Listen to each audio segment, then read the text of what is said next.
Good evening. Welcome to the July 8th, 2019 Troy City Council meeting. We are pleased this evening to have Pastor Simeon Timbuk from the Bethesda Romanian Pentecostal Church with us to lead us in the invocation. So please rise for that and then remain standing for the Pledge of Allegiance. Pastor?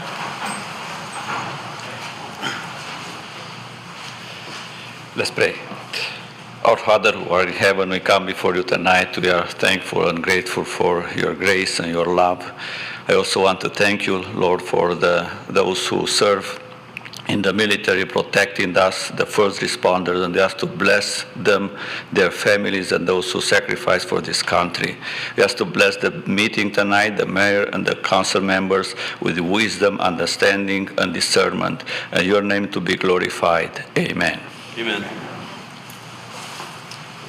I pledge allegiance to the flag of the United States of America and to the republic for which it stands, one nation, under God, indivisible, with liberty and justice for all. Thank you, Pastor.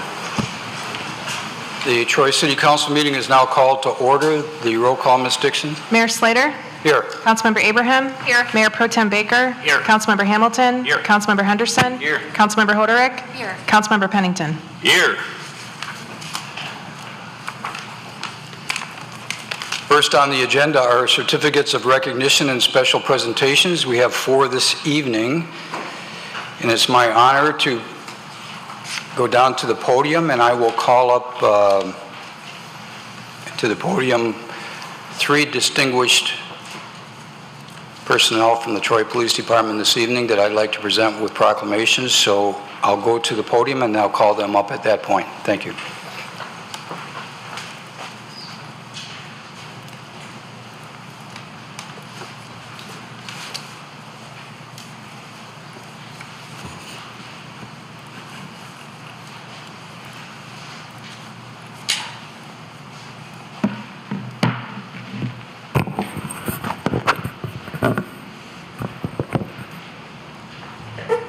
Todd, I've never seen so many people show up for an award for you before. It is my honor and privilege to ask Detective Todd Gusky, 2018 Police Officer of the Year, to come forward. I'd like to present a proclamation.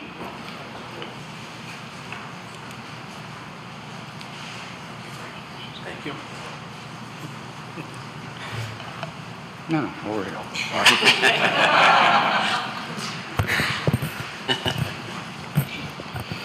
As I stated, it's an honor and a privilege for me to be here this evening to represent the Troy City Council, the City of Troy, and of course the businesses of Troy, and present the proclamation to honor Detective Todd Gusky, 2018 Police Officer of the Year. And I'd like to read this into the record. It's an honor for me to do that. Whereas Detective Todd Gusky has been a member of the Troy Police Department since December 18, 1995, when he was hired in the Road Patrol Unit. He is currently assigned to the Southeast Michigan Financial Crimes Task Force, a Secret Service-run group of federal and local investigators. And whereas Detective Gusky's exceptional skill and hard work resulted in the positive resolution of 2 major fraud cases in 2018. He successfully completed an investigation of an $18.2 million criminal operation buying and selling fraudulently obtained gift cards and prepaid credit cards last year. Also in 2018, Detective Gusky's investigation of an ATM skimming group acting in Troy, Royal Oak, and surrounding areas led to an arrest of the ringleader. And whereas Detective Gusky has served in various investigative capacities while employed at the Troy Police Department and has developed a reputation in the region as a skilled fraud investigator. And I can attest to that. I think Todd was in the Detective Bureau when I retired in 2009 doing the same thing, so he's pretty good at what he does. He has a master's degree in security administration from the University of Detroit Mercy, a bachelor's degree from Grand Valley State, and is a graduate of Royal Oak Kimball High School. Oh, well. Yeah, that's Whereas Detective Gusky has received numerous prior awards, including a certificate of recognition from FBI Director Robert Mueller for outstanding contribution to the Detroit Metro Identity Fraud Task Force. He also received the prestigious Sir Robert Peel Award from the University of Detroit Mercy for Excellence in Security Administration Graduate Program. And whereas Detective Gusky's supervisors nominated him for Detective of the Year because of his character as well as his skill. He is known for his professional attitude, diligence, commitment, and strong work ethic. Detective Gusky, like many detectives, chose to get into police work to arrest the bad guys. He chose to work for Detroit because of plentiful opportunities and the appeal of working for one of the larger cities in the region. And whereas Detective Gusky's selection was based on his commitment of both the department and the community, as well as his superior performance, hard work, enthusiasm, and dedication to duty. He goes above and beyond the call of duty, displaying the ability to fulfill the diverse and numerous expectations of a police department, and is a tremendous asset to the Troy Police Department and the City of Troy. So now therefore be it resolved that the City Council and the City of Troy does hereby join with the citizens of Troy to express our sincere congratulations to Detective Todd Gusky on the occasion of being chosen 2018 Police Officer of the Year by the Troy Police Department. And be it further resolved that the City Council commends Detective Gusky for his leadership, dedication, and commitment to providing the best possible service to the citizens of our community. Presented this 8th day of July 2019, signed by myself, all members of council. Todd, congratulations on your success and thanks for what you do for our community. Todd, thank you. Thank you.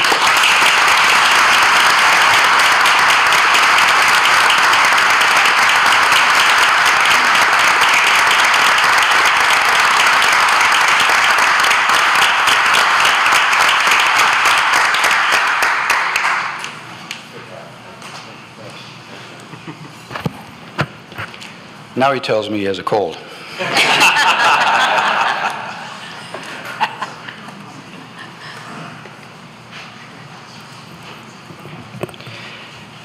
Next, I have the honor of presenting a proclamation to honor Sergeant Megan Lehman, the 2018 Police Command Officer of the Year. Megan, congratulations. Thank you.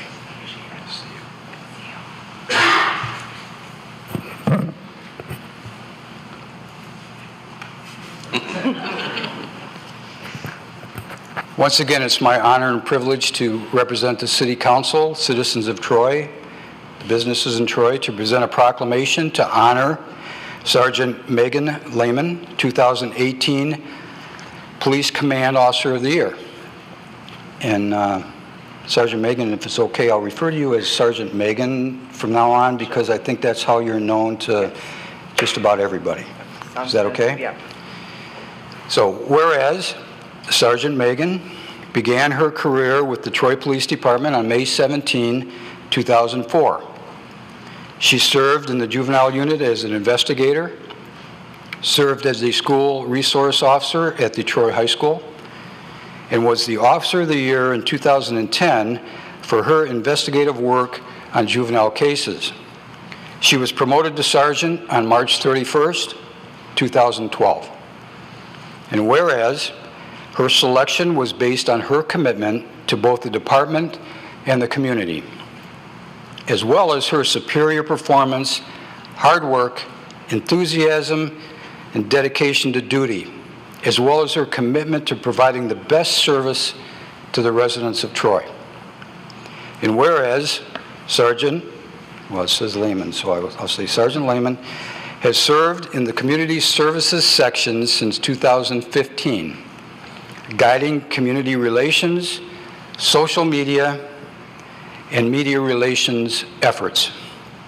In 2018, Sergeant Lehman grew the Troy Police Department's social media presence significantly, using social media to increase community connection and rapidly release emergency information. And whereas, under Sergeant Lehman's supervision, the Community Services section delivered 157 community programs, attended by more than 28,000 people in 2018. These programs included things like the Halloween Safety Bash,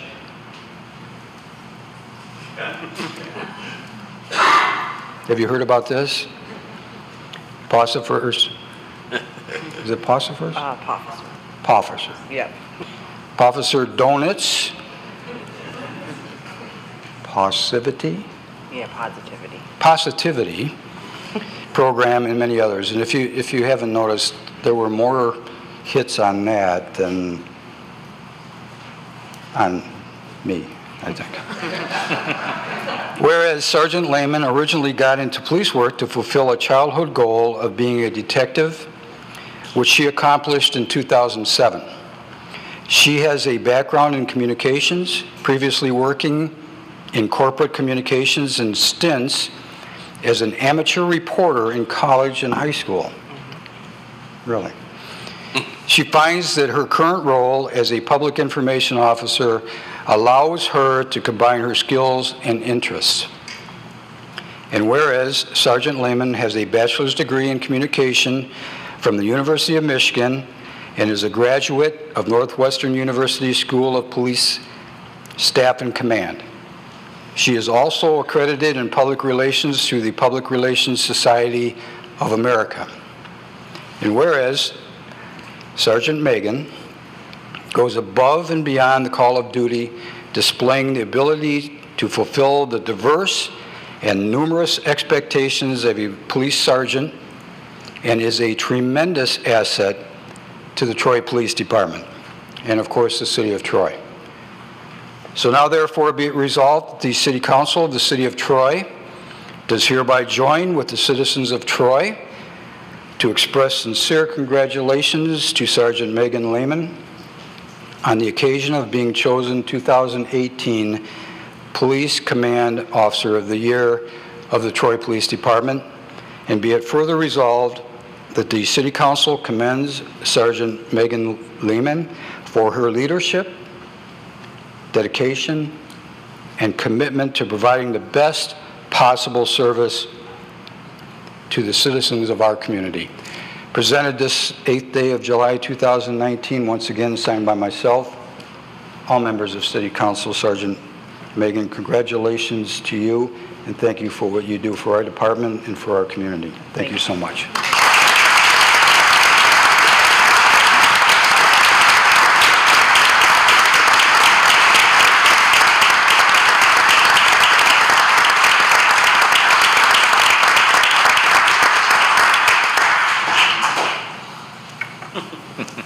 Thank you.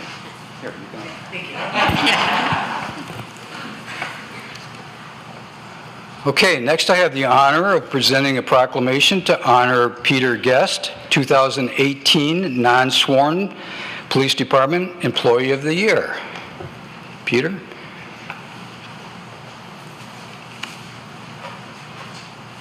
Congratulations. Thank you, sir.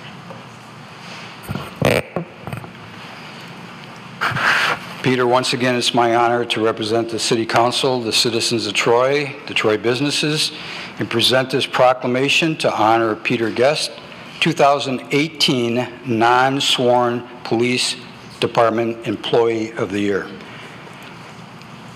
Whereas Peter Guest has served the Troy Police Department since August 14th, 2006, when he was hired as a police service aide, trained in the communications and lockup sections.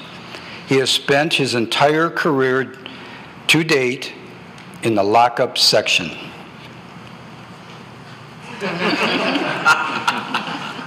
We can only imagine what Peter has seen, right? That's true. Peter is being recognized for his contributions to drunk driving cases through breathalyzer administration, documentation, and courtroom testimony, as well as his outstanding work ethic. And whereas Peter has administered hundreds of breathalyzer exams in his career and has subsequently testified in many drunk driving cases, through his professionalism, knowledge, and meticulous reports, Peter has contributed positively to numerous cases. And whereas Peter is currently a lockup training officer, training new hires in agency policy and procedure. In 2018, Peter trained 3 new lockup employees. Peter's supervisor reports that he is an exceptional trainer, demonstrating unquestionable integrity. And whereas Peter joined the police department, of course, in 2006, after 20 years in sales-related positions. That's quite a jump. Peter worked as educational music distributor, and listen to some of this, and also as a travel agency owner. He is a certified travel agent and an accomplished musician. Peter has published solo and ensemble percussion music, jazz band music, and concert band music, and had his own jazz band from 1973 to 1980. Peter Guest and the staff have performed in front of President Gerald R. Ford at a political rally. He is a graduate of Groves High School and Oakland Community College. And whereas Peter also gives back as a volunteer in the community, he coached Little League Baseball in Madison Heights for 19 years, coaching each of his 3 sons. And whereas through Peter's leadership and hard work and commitment to providing quality service, the Troy Police Department has gained the respect of the community and other law enforcement agencies. So now therefore be resolved that the City Council of the City of Troy does hereby join with the citizens of Troy to express sincere congratulations to Peter Guest on the occasion of being chosen 2018 Non-Sworn Employee of the Year by the Troy Police Department. Be it further resolved that the City of Troy commends Peter for his leadership, dedication, and commitment to providing the best possible service to the citizens of Troy and the Troy Police Department. Once again, it's presented this 8th day of July 2019. Peter, congratulations to you. This is signed by myself, all members of City Council. Congratulations. Thanks for what you do for our department and the community. Thank you, Peter. Thank you.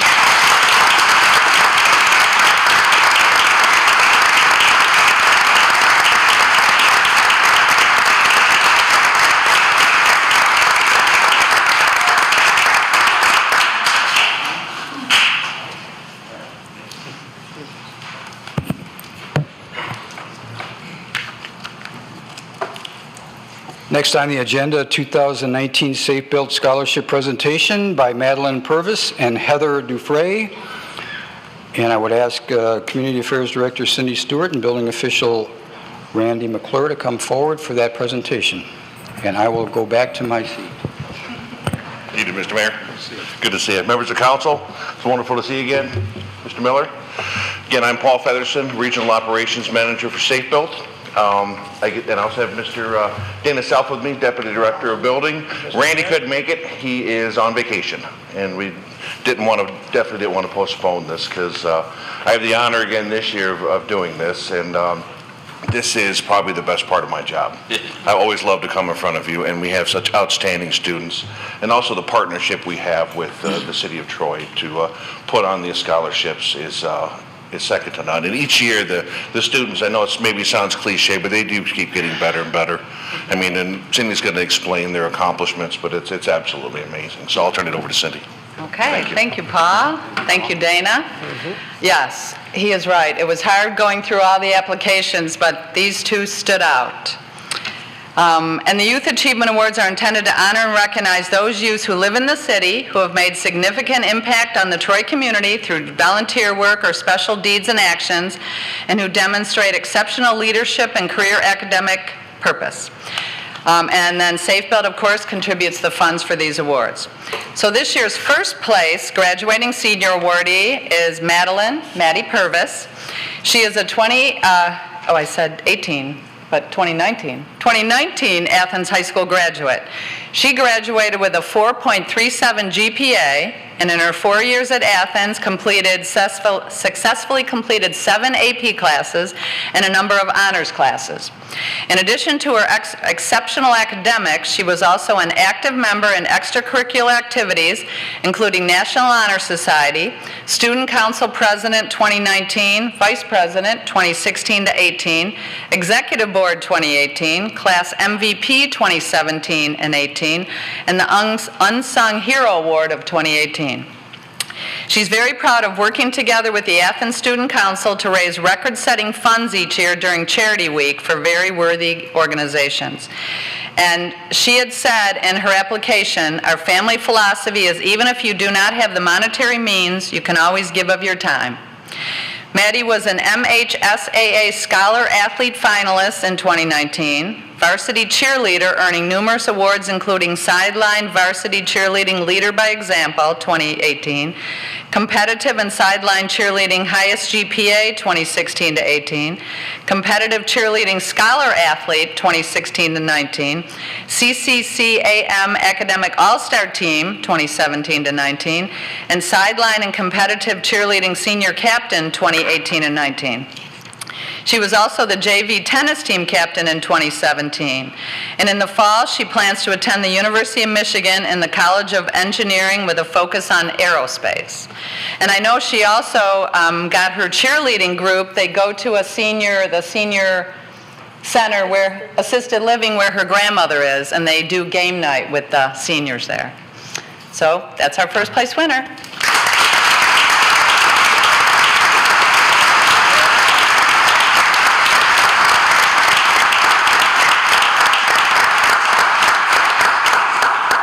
Madeline, on behalf of SafeBuilt in partnership with the City of Troy, we're proud to present you with this check for $1,000 for your scholarship fund. Thank you so much. Thank you.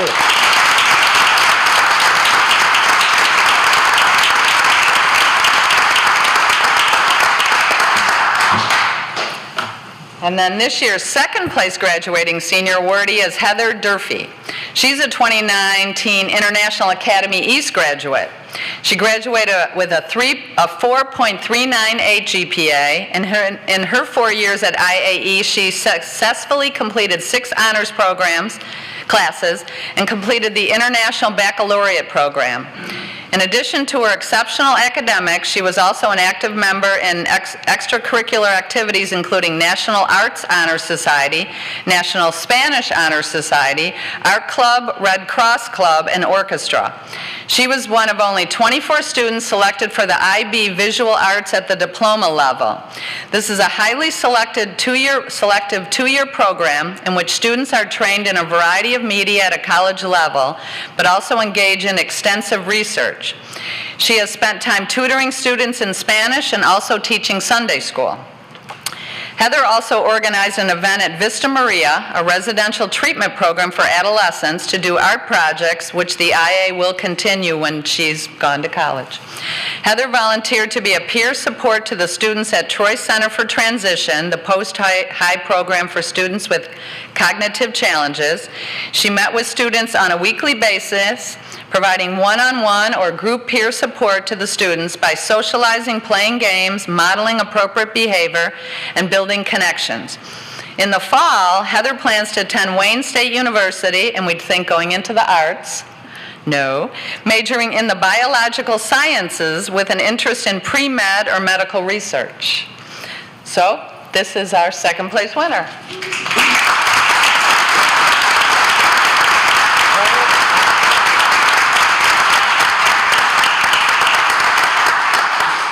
On behalf of Safe Built, in partnership again with City of Troy, it's our honor to present you with this check for $500 towards your scholarship fund.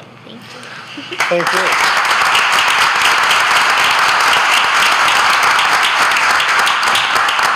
And I just wanted to end by saying the City of Troy is so very fortunate to have young people like Maddie and Heather who regularly give back to their community, making it an exceptional place to live. Thank you again. Thank you.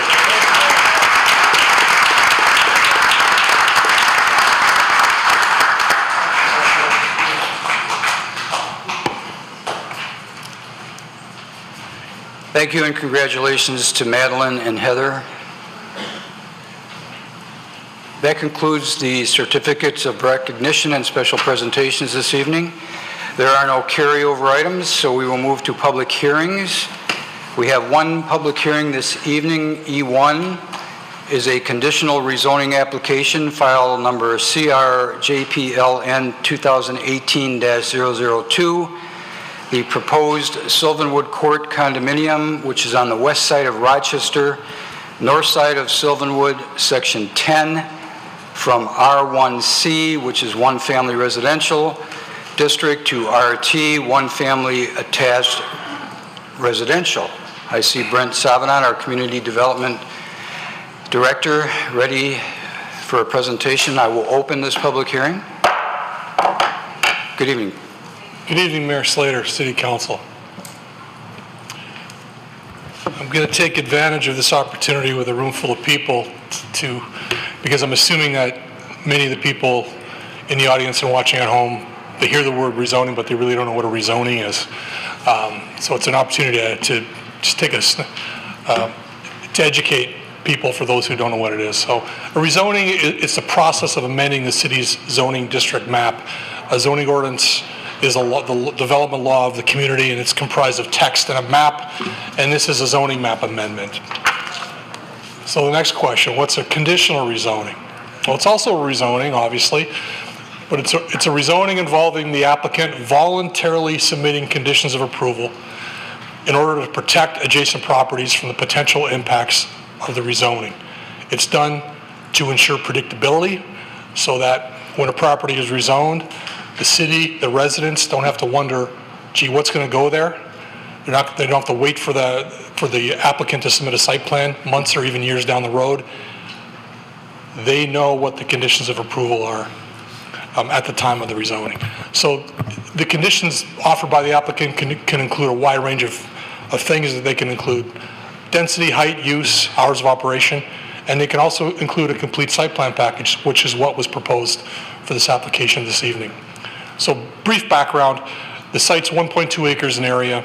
It's located at the northwest corner of Sylvanwood and Rochester Road, and there's a single family home that sits on the site. The zoning is R1C. Someone in the audience just reminded me that the home was torn down. The applicant proposes rezoning from R1C to RT, and again, the applicant submitted a complete preliminary site plan as a condition of approval. So to briefly summarize the site plan, 10 units are proposed in 3 buildings. 2 of the buildings are 3 units, and 1 of the buildings is proposed to be 4 units. Each is 3 stories, 30 feet in height, with garage on the first floor.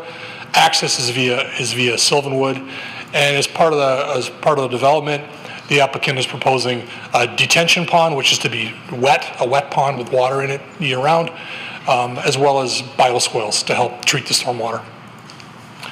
In terms of landscaping and buffering, the applicant is proposing 57 6-foot tall blue spruce trees along the northern and western property lines. They propose to maintain the existing tree buffer along Rochester Road and preserve 2 large maple trees located near the detention basin. This is a rendering. This is what one would see looking at the development from the east or from the west.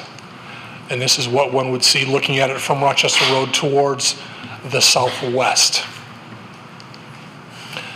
So, as I indicated, the site is currently zoned R1C. So the question that's top of mind is, what could the site be developed today? How could it be developed? So without reviewing a parallel plan, which was not submitted by the applicant nor required, our best guess is that the applicant could submit a 4-unit site condominium application. That's our best guess versus the 10 units that's proposed. Height would be 2.5 stories at 30 feet. In this instance, as RT, the maximum height is 30 feet. Setbacks for R1C for the front 30, sides 15, and rear 40.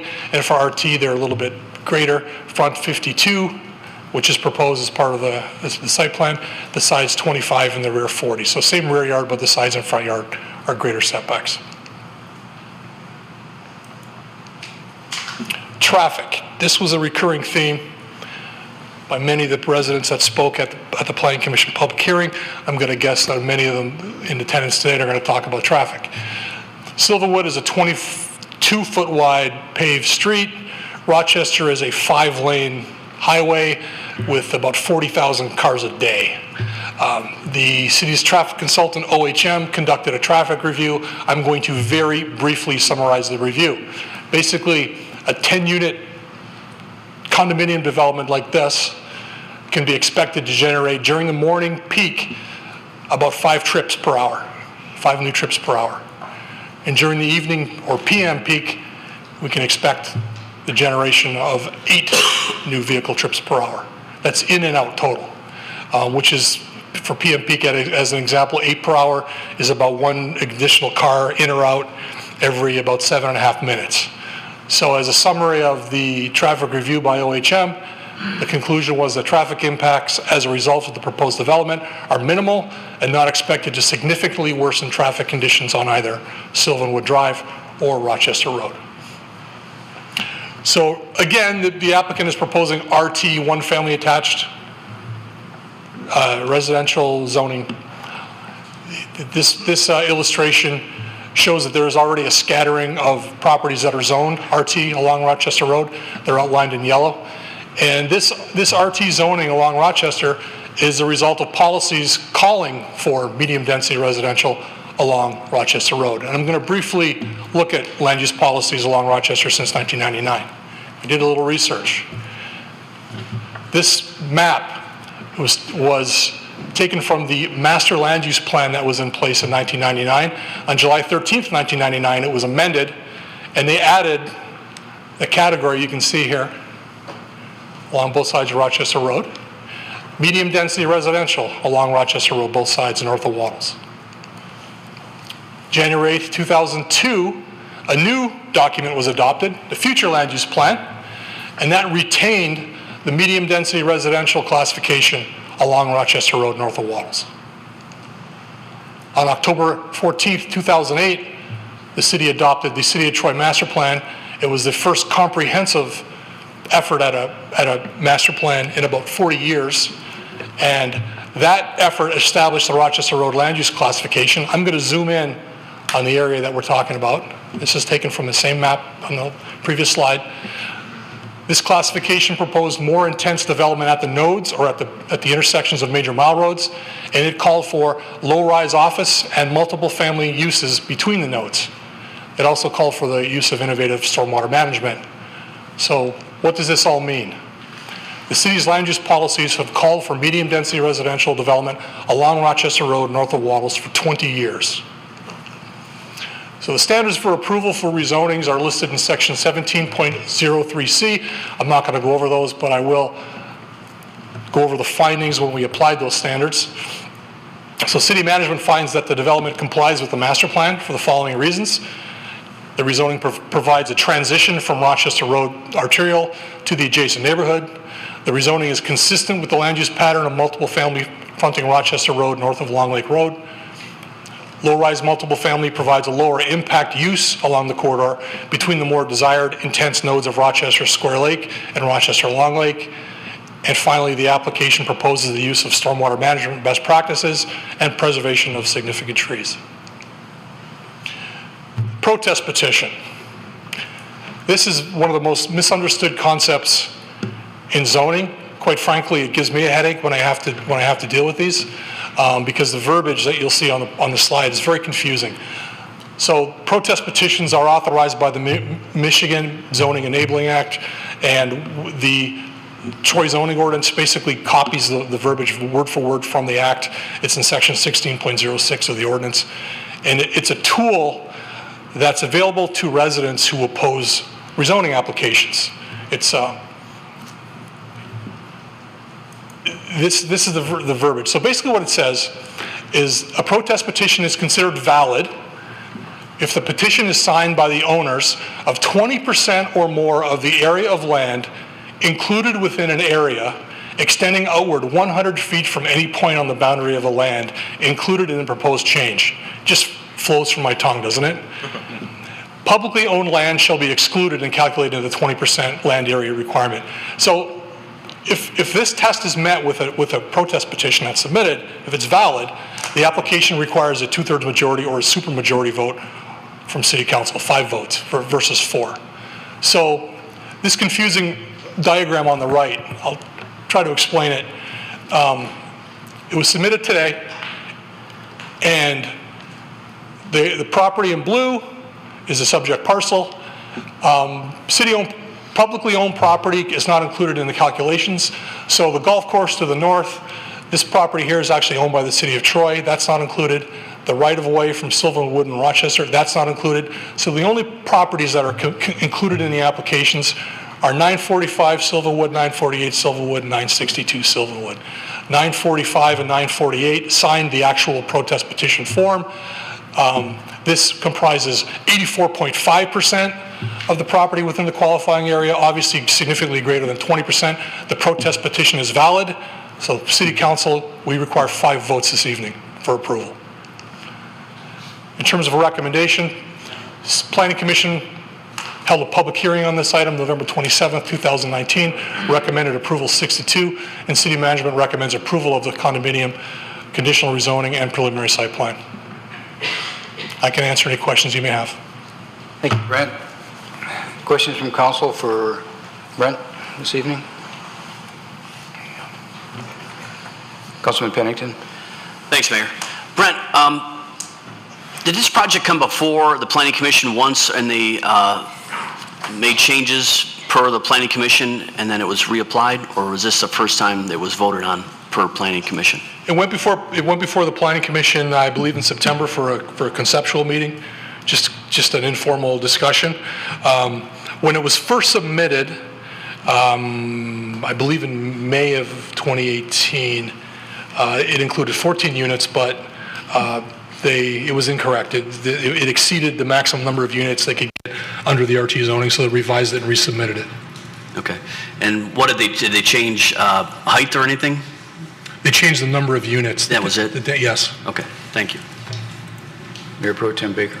Thanks, Mayor. Thank you, Brent, for the presentation. And I had a question about the master plan, the boundaries along Rochester Road. Do you have a way of telling or quantifying, thank you, how many lots west of Rochester Road are expected to be in that strip of land? Meaning, how deep into that street, into those residential neighborhoods, does this master plan look like it allows potential redevelopment and rezoning? So that's a conceptual line. We call it in planning, it's a really technical term, a blob map, and it's a policy document, not a legal document. So let me go back up here. You can see over time the depth has varied. It's really case. There's not a number I'm going to give you, but it's case by case. But it's arrived at on a case by case basis by applying the goals and policies of that classification to each application. Okay, so if I understand, then theoretically it could be one lot west of Rochester Road, or it could be 5 lots. Yeah. Depending on it, so, but the master plan itself doesn't provide a finite line, Doesn't provide a finite line or a finite distance. so there's some discretion involved in that. Yes. Yes, we look at the entire application, we look at impact on the neighborhood and you know, other items like, other elements like that. And the lots that are included in this property, I know it has a Rochester Road address. I'll go back to the Thank you. aerial. There, and that's a So zoomed in. they're all one parcel. Are they all one parcel? Or Yes, they're one contiguous parcel now. But across the street, it looks like that's a Sylvanwood address, the house just to the south, next to 5383 Rochester Road, and then that one makes, if you were to make the same box on the south side of the street, Yes. One of the parcels would have a Sylvanwood address. Is that correct? Yes. Does that make sense? I'm just trying to get a feel for it from here. Okay. All right, thank you. Questions for Brent? Councilman Henderson? So the presentation answered one of my questions, and that was with regard to the petition. The Planning Commission did not see the petition prior to their 6-2 vote, correct?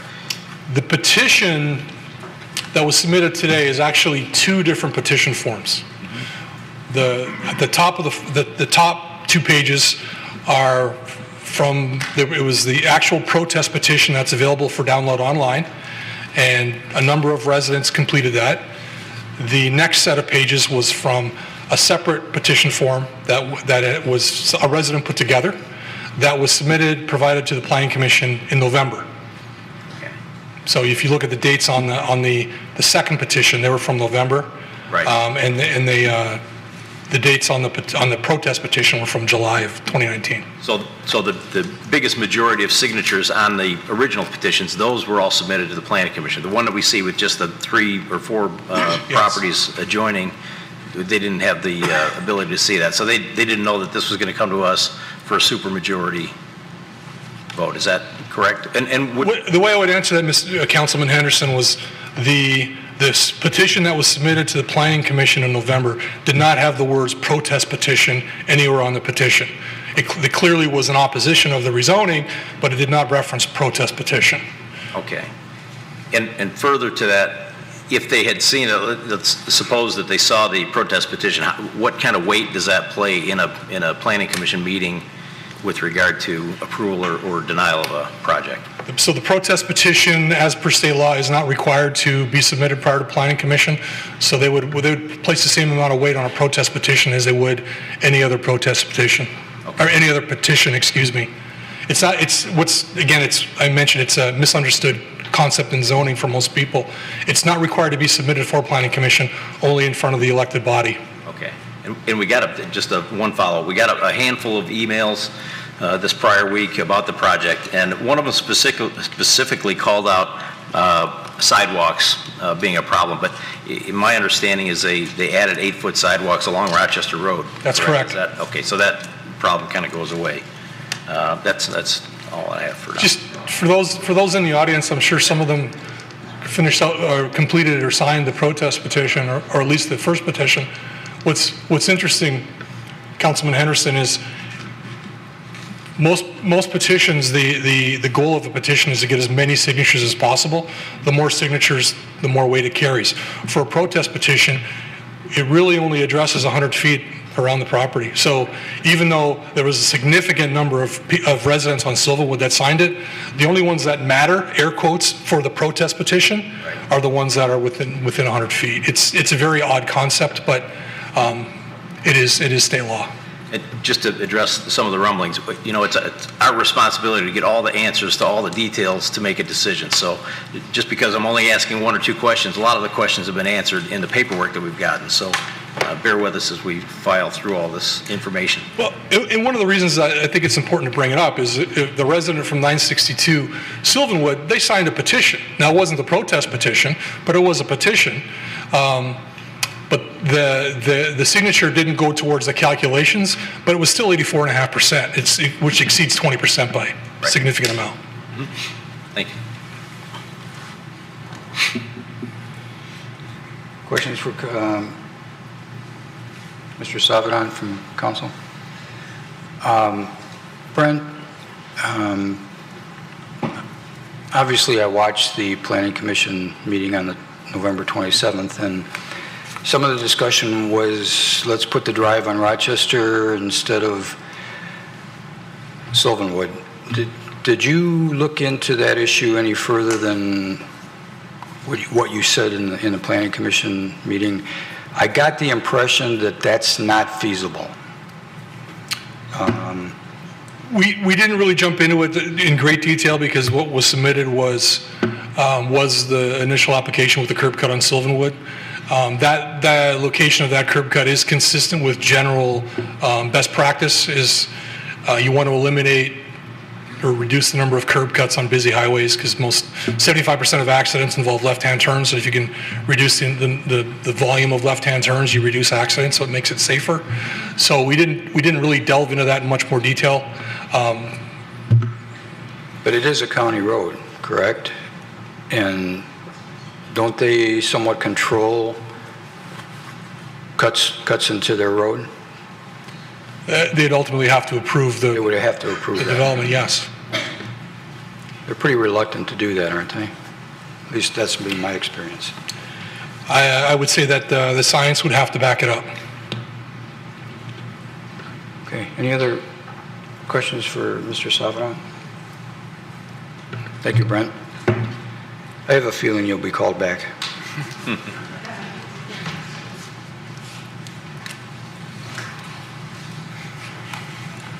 Does the petitioner wish to address council at this point?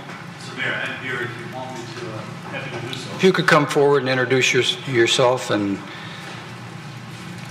if you have anything to add at this point. As I was sitting, good evening. Good evening, members of council. Good evening, Mr. Mayor. My name is Renis Nushai. I'm an attorney. I represent the petitioner in this matter. I won't belabor because all the points that were made were obviously far better than anything that I could do. I have a couple of pages of chicken scratch like any good attorney would, as opposed to a very fine presentation. As I was sitting there, I was reminded of, I just finished the biography of Lyndon Baines Johnson. And in the biography, at one point, it references a quote by Johnson, which I'll paraphrase. It says, anytime that I think I have a tough job, I'm reminded that at least I'm not a mayor. And I believe, by extension, I think it should be extended to members of council, and this is one of those meetings. And I'm fortunate enough to attend enough of these meetings throughout the course of my job to know that this is, and these are sensitive issues. And the comments that we heard at the Planning Commission were well taken, and in no way, shape, or form, and you'll hear them tonight, I'm sure, in no way, shape, or form do I think they ought to be minimized. I live in this city. I work in this city. I built my home in the city. I'm building my office in the city. I do everything here. And I certainly understand the concerns of our neighbors and friends that are here and they're going to speak here. They're valid concerns, but I think in looking at this particular plan, I do believe that the plan is well thought out. I believe it is, obviously, as you heard from Brent, it is in keeping with the master plan. And we didn't come up with it just out of our own desire to, I don't know, accomplish what. We looked at the master plan and we attempted to follow it to the best of our ability. That's why we're here. We think that this development, much like every other development that you see like this around, on Rochester Road, everywhere else in the city as well, but particularly on Rochester Road, I think it makes sense because of the nature of Rochester Road. It's a very heavy road. For example, we own that little parcel that the city, that Brent indicated the city owns now just south of Sylvanwood. We own that parcel and sold it to the city because the city wanted to buy it just 2 weeks ago, as a matter of fact, because the city wanted to purchase it on account of the widening of Rochester Road. And that's going to occur and is going to impact this particular development, these particular parcels that we're talking about tonight. The reason that the way it's going to impact is this. In this particular plan that we have submitted, it's taken into account that expansion. If you're to submit, if you're to deny this for whatever reason, the resubmission for what is by right, what is done by right, will have to take into account the new setbacks considering the widening of Rochester Road. That's going to be a problem. We're going to end up in a situation where a taking will be necessary by the city. That's what we're trying to avoid. That's why going with the master plan makes perfect sense. I thank you for your time, and again, I understand the difficulty of your job, and I appreciate your patience and your understanding. Thank you. Thank you. Mr. Mayor, the DPW director reminded me that Rochester Road is not a county road. Rochester Road is a city road. Oh, good. Thank you.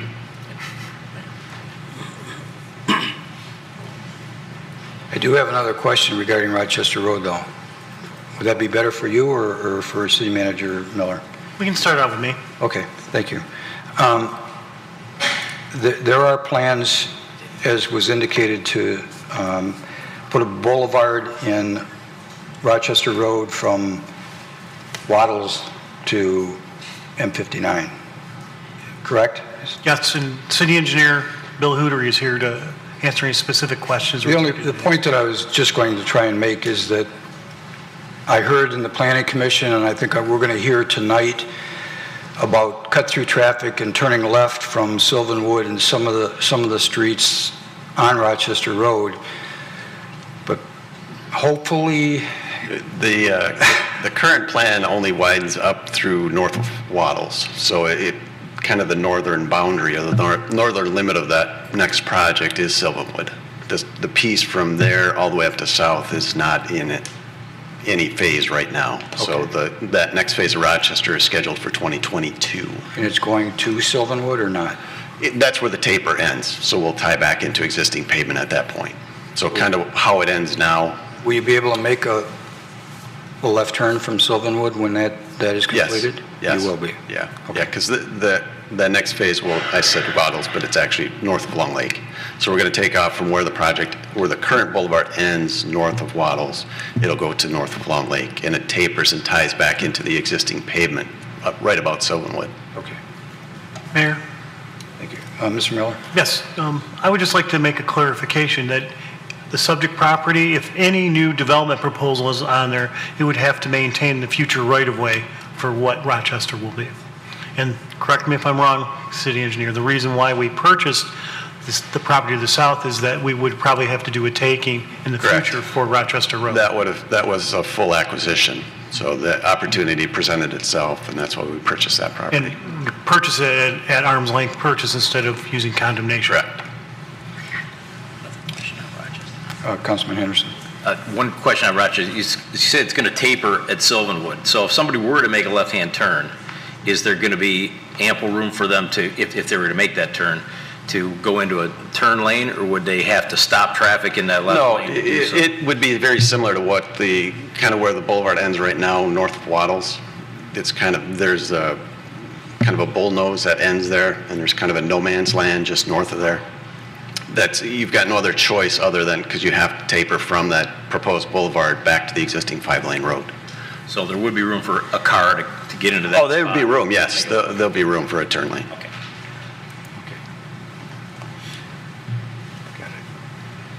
Thank you. I just have a question for Brent. Councilman Hamilton.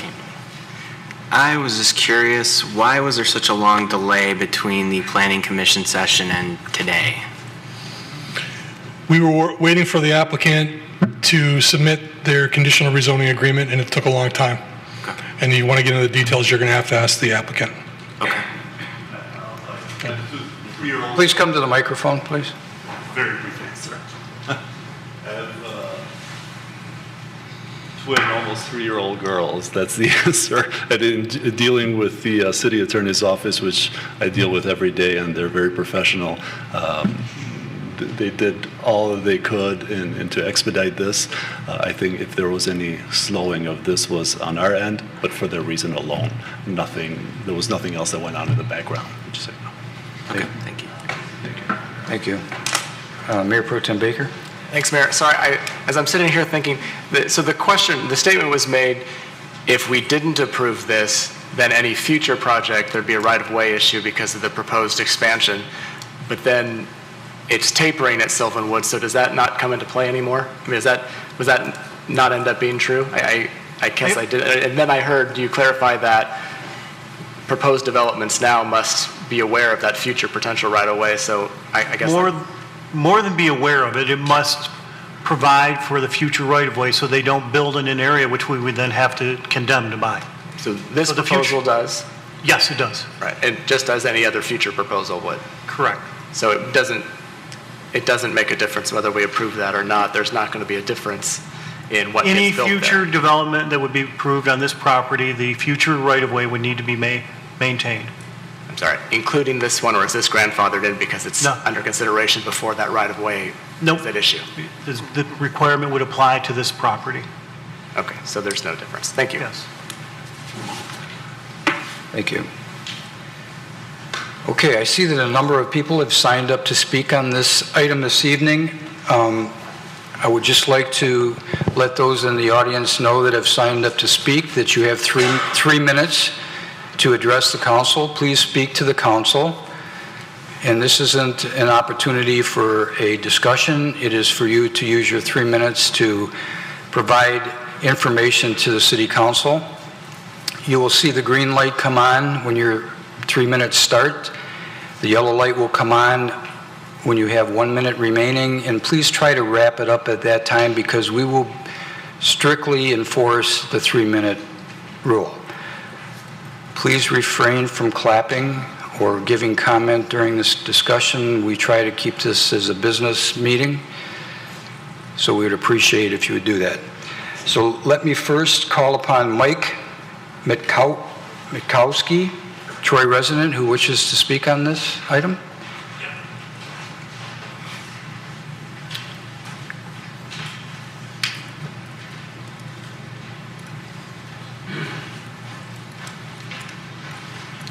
Good afternoon.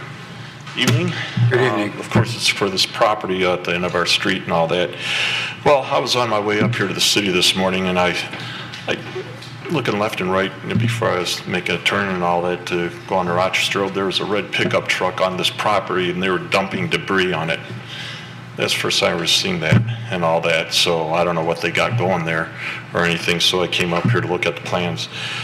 Well, I was just wondering, they want to put 6-foot blue spruces on the west side of that property and all. Who's going to maintain all that after it grows out of shape and all that? I prefer to have like a 8 to 10 foot retaining wall, so you don't have to look at that neighbors, so they don't have to look at that property or anything. And also, where the retention pond's supposed to be, and all that, right on the corner of the Sylvanwood and Rochester Road area there, and all that. Why would you look at something like that going down our street, and also the exit out of the condos there, and it's going to go. When you're pulling out, you're looking at the resident's driveway. When it's nighttime, they're going to have the lights pointed right at his house in his front yard. And there's going to be a driveway right there in my front yard staring at condos. I wouldn't want that and all. So that pretty well sums it up and all that. I mean, I believe in change in Troy and all that, but this is, it's ridiculous. So that's all I have to say and all that. Thank you. Okay. Thank you. Next, I'll call upon Michael Donahue, Troy resident, wishes to speak on this item.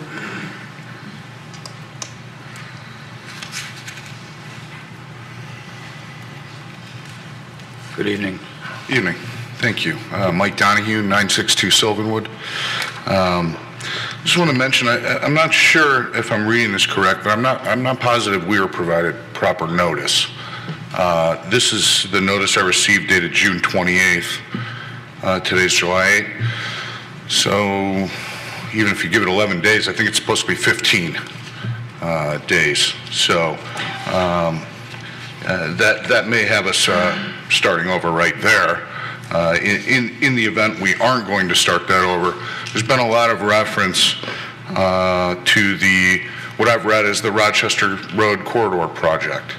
And so it seems that this is getting kind of rubber stamped and moved along very quickly, in my opinion, so far. And I think the reason is because everyone believes this is part of the Rochester Road Corridor project.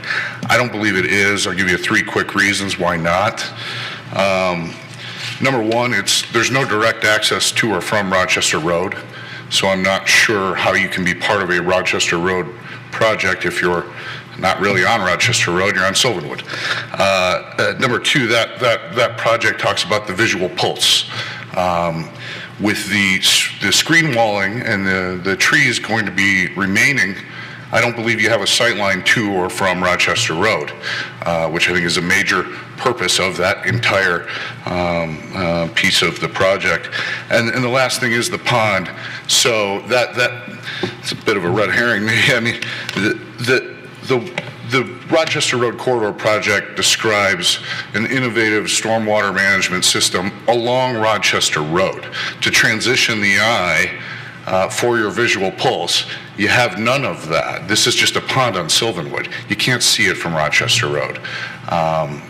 So I think for those 3 reasons, it doesn't qualify as part of the Rochester Road Corridor project. If that's the case, I don't know why we'd be debating a rezoning. I doubt anyone else has a condo complex proposed rezoning in the middle of a residential neighborhood.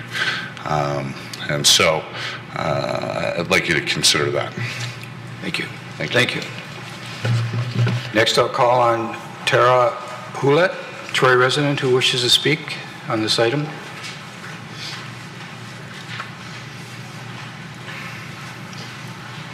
Hi, good evening. Good evening. My name is Tara Hewlett, and I'm a new resident to Troy.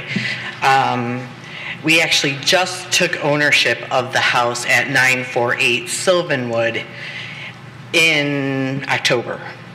And had I known any of this was on the table, I would have probably not bought that in case this project goes through. I have a young family. I have a 5-year-old and I have a 12-year-old. We have animals, and it's great to look over there and see a field and some animals. I'm scared to death of the traffic it's going to bring. I know everyone's got their little gadgets with their maps, but I sit in that house, I work from home, and there is a ton of traffic going through there every day right now just to cut through from Long Lake to get to Rochester Road. So I don't know about 8 cars a minute or what was being said, an hour, 8 cars an hour. I totally disagree with that. And if the parking comes off of Sylvanwood and not off of Rochester Road, it's going to be a nightmare for my family. And I hope that all of you guys consider that when allowing something like this to pass, because it is not, a house belongs there, not a condominium, a house.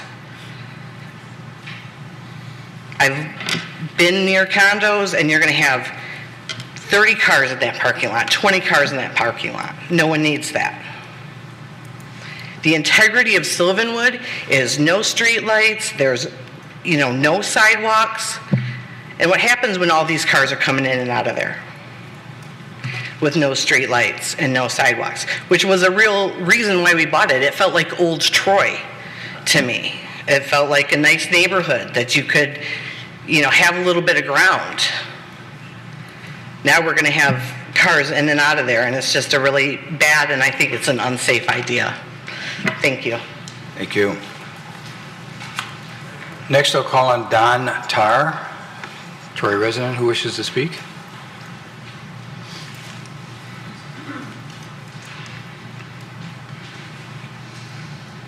Good evening. Good evening, Don Tarr, 937 Sylvanwood. Sir, can I have you put that map back up by any chance?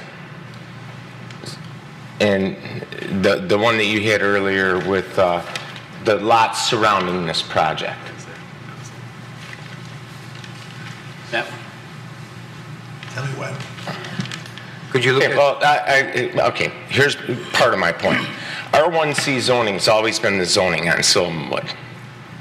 Until this master plan came along, I believe that calls for over 100 feet of frontage on the street, doesn't it?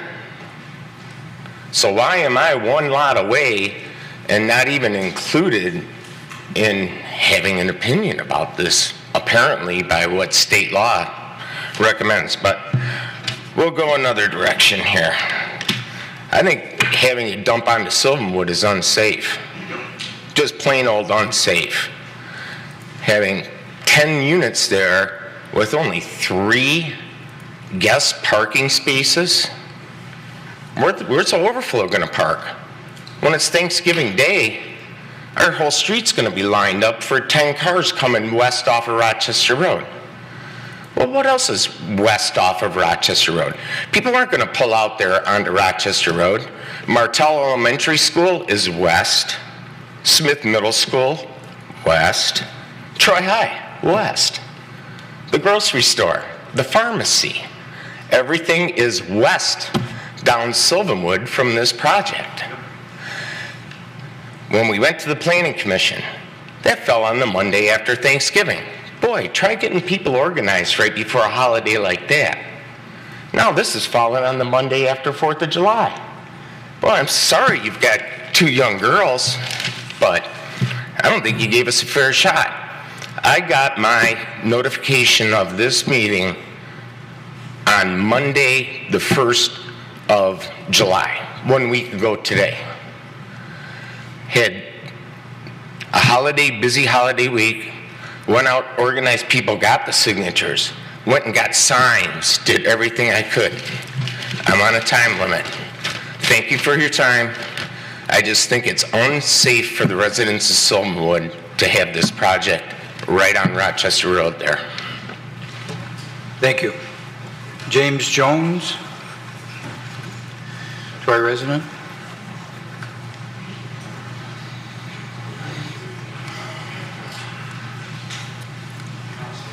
Good evening. Hi. James Jones, 915 Sylvanwood. I'm on the side of the proposed property, a few houses down, and my big thing is the traffic. And I hadn't heard anything about the expansion. We've heard of the rumor of the expansion, the widening of Rochester for a while, but now I'm glad I came to get this information that there'd be a taper right at our street, which will essentially a bottleneck, you know. So with the traffic we're worried about, it's already, everyone's going 50 miles an hour down the street, coming through the neighborhood, like jumping from 18 miles because of the traffic to cut through to Rochester. So my whole thing is the traffic, but now with an additional, say, bottleneck there, it's going to even be worse. And then I guess it was clarified that Rochester Road is a city road. So I guess that would be more in you guys' hands or the Planning Commission's hands on putting an entrance and exit off Rochester. You know, Bradley Square was mentioned at the last meeting. You know, there's no entrance on Rochester Road. Well, that's a dead-end street. It doesn't connect through to a sub. So, and then with this being part of the big plan, would it be like facing Rochester and then an entrance coming in and out instead of our street, you know, and it's at the very end of our street. It's just, and we've heard about the traffic studies, and it's 7 or 8 cars, you know, an hour, or at 7-8 minutes per car, whatever. I don't know if those are just pulled off the internet or what, because that's not legit traffic. We have all kinds of traffic all day. I think it's a bad idea. If they do go forward, please cut a curb and put the entrance on Rochester.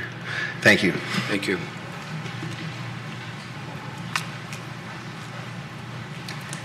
Matt Bikzenko.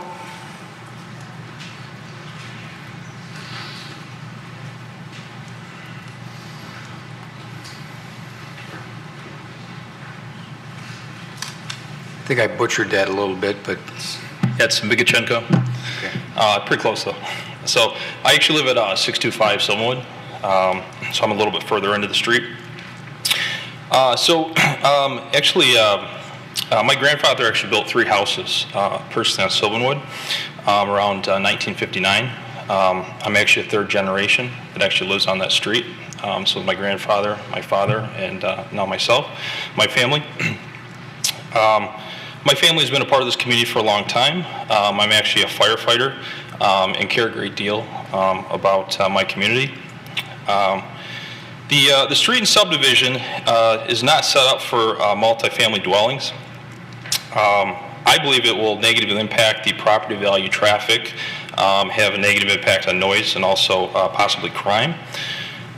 Construction in that area, if you have all those homes going in, when all that construction is happening, I feel it's going to have a major negative impact to egress when people getting, from Sylvanwood to have access to Rochester Road, being that it's right there on the corner.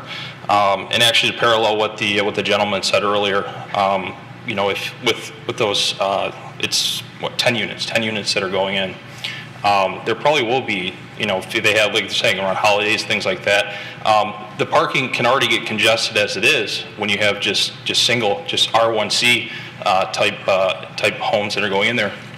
So I can only imagine what it would be like if you have 10 individual units all trying to park in that general area. The way people are, they don't want to park further into the street. They're going to want to park right there at the end. It's going to be a big cluster. I think they're doing the estimates in terms of how many people are coming in and out per day, but I think that it's really going to have an impact on the access to that. So I mean, our street doesn't have any issue with. I mean, I think everybody's saying, well, we just want consistent with the master plan is just put in R1C type homes, individual single-family homes, which is consistent with the master plan from that area, or the master plan for the street and the community. I have personally spoken with many of my neighbors and can personally attest that all of them do not want this zoning change. I hope you guys take all this information into consideration and vote this project down. So that's appreciate your time. Thank you. Next, I'll call on Robert Flora, Troy resident, who wishes to speak.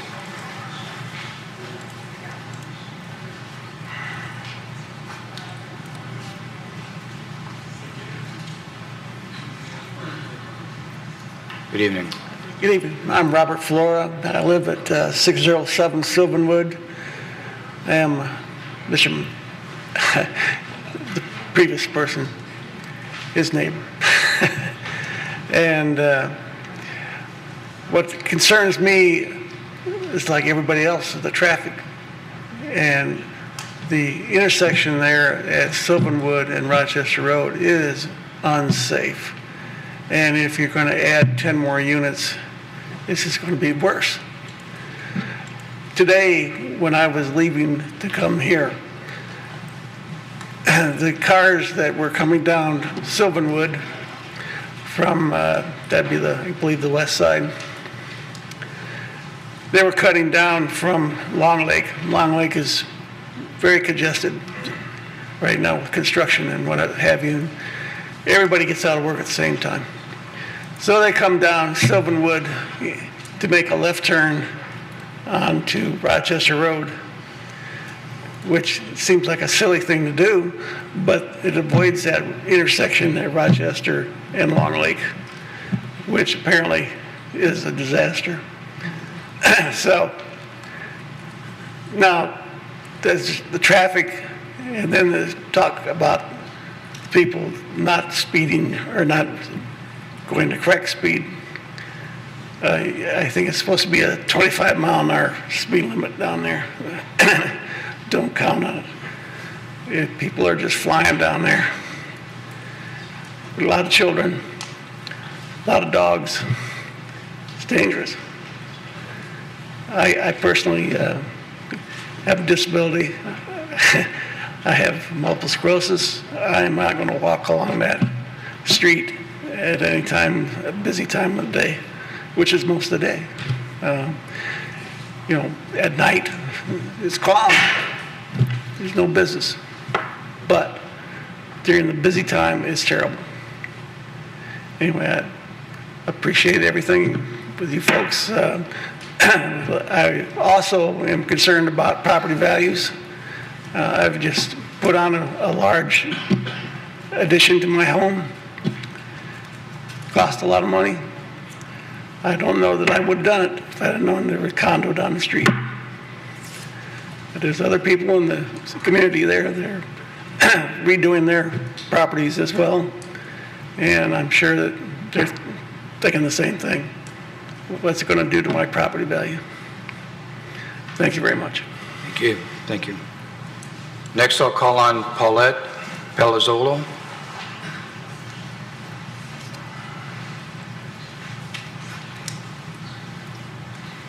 Good evening. Good evening, Council. My name's Paulette, and I'm actually married to Robert Flora, and I live next door to Matt. So I'm at 607 Sylvanwood, and I can tell you, if you're going down Sylvanwood, and at the end you want to make a right-hand turn onto Rochester, it takes some time. You got to wait. The traffic is so busy. If you want to make a left-hand turn, you almost take your life in your hands. Now, I can see people waiting to make a left-hand turn, and then you're going to have, with all these extra cars backed up behind them, all honking their horns to make you hurry up, because everybody's so busy. Now, like when I drive home, I drive 20 miles an hour, but the norm on that road, I say most people, probably 40 and up. The reason I do 20 is people didn't mention there's deer. We have a lot of deer that come out across the road. We also have, we don't have sidewalks. And so there's a lot of young children out. They'll be really careful of them just coming out of nowhere. Also, people walk their dogs because there's no sidewalks. We got to walk the dogs on the road. People are pushing their babies on little bicycles, on the road. And then also beside my home, there's an easement that people walk down into the woods, and you follow the trail, and you end up at our beautiful park and the lake. I don't know if people know this, but we have especially a lot of men and their boys for some reason. They come there and park, which is fine, and they walk that way to go fishing. So I can just see it's a real hazard for everyone's safety. I'm not opposed to expanding Troy or I want to make the community a much safer, better place. That's about it. Thank you. Jeff McLeod, Troy resident, wishes to speak. Good evening. Hello, Council. 624 Sylvanwood. I've lived in Troy my whole life. My father actually still lives on Bradley Avenue, where the Bradley condo complex has been put in. We didn't fight that one. Too busy. I'm in my undergrad right now.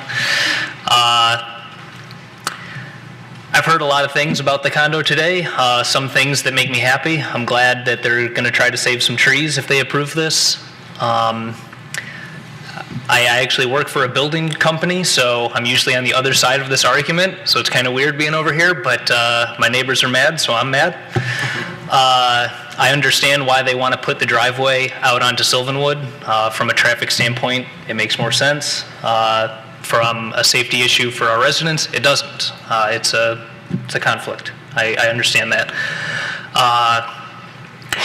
My big thing is I just don't necessarily agree with these condos being something that makes Rochester look better.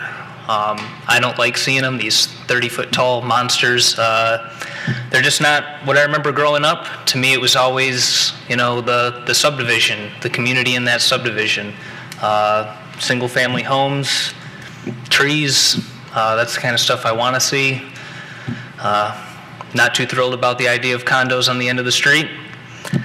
I just hope you guys listen to the residents tonight, make your decision. Thank you. Thank you. Next, I'll call on Shrestha.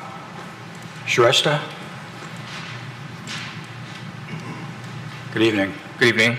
I'm Shrestha, and I live at 674 Sylvanwood. So I usually, take the Sylvanwood Rochester exit every other day, just for my commute to work. And other people have mentioned, sometimes I have to, wait a minute or so because Rochester is, a very busy road. So, yeah, if there's going to be a condo right there, then it's going to potentially make the wait time a lot longer. Additionally, sometimes I think that it'll be a hazard for drivers coming south on Rochester, turning right into Summerwood. Like most people, like right now, probably wouldn't, like after you make the turn, like they would just like continue on their speed. Like you would have to now, if this condo's built, you have to now watch out for any other cars coming in and out of the condo. So that just seems like an extra hazard. Yeah, plus all the noise that might happen, like if you have like the 10 units occupied by, like family. So that's another thing that might be a problem, like just for the people living immediately to that area. So that was just something I wanted to bring up. Thank you. Thank you. Next, I'll call on Pierre Herrick. Wishes to speak?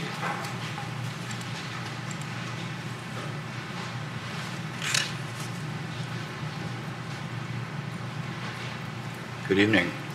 Good evening. I live on Sylvanwood. I live at 692 Sylvanwood. That's in the middle of the road. And I walk my children down this road. And you're about to put 30 cars coming down that road, speeding in order to get to a grocery store. I don't appreciate it. Now here's a problem. First, this development has a lot of issues that need or will need variations. First, it's located on a residential street where all the properties are zoned R1C. If you guys wanted to give them a different zoning, you could have given them R1D, R1E, but you guys are deciding to give them, if you vote, you're deciding to give them an RT, which is a multiple unit zoning. So that's one variation you're gonna give them.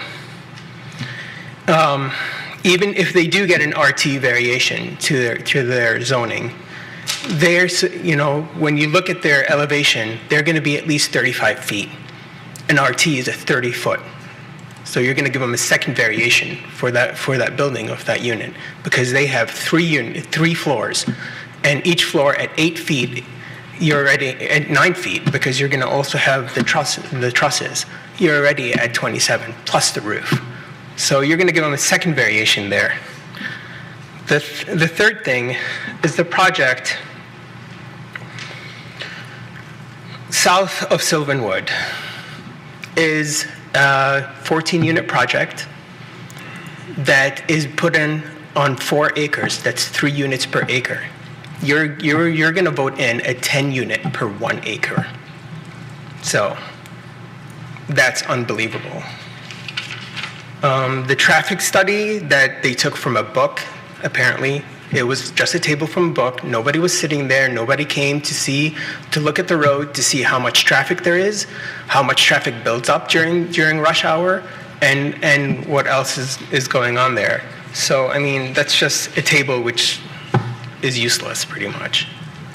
The Rochester Road corridor and all this planning that you have here from the Rochester Road, it never mentions anything north of Wattles. All the maps, as you can see, from every single page, it stops at Wattles, from 16 Mile to Wattles, Big Beaver Road to Wattles.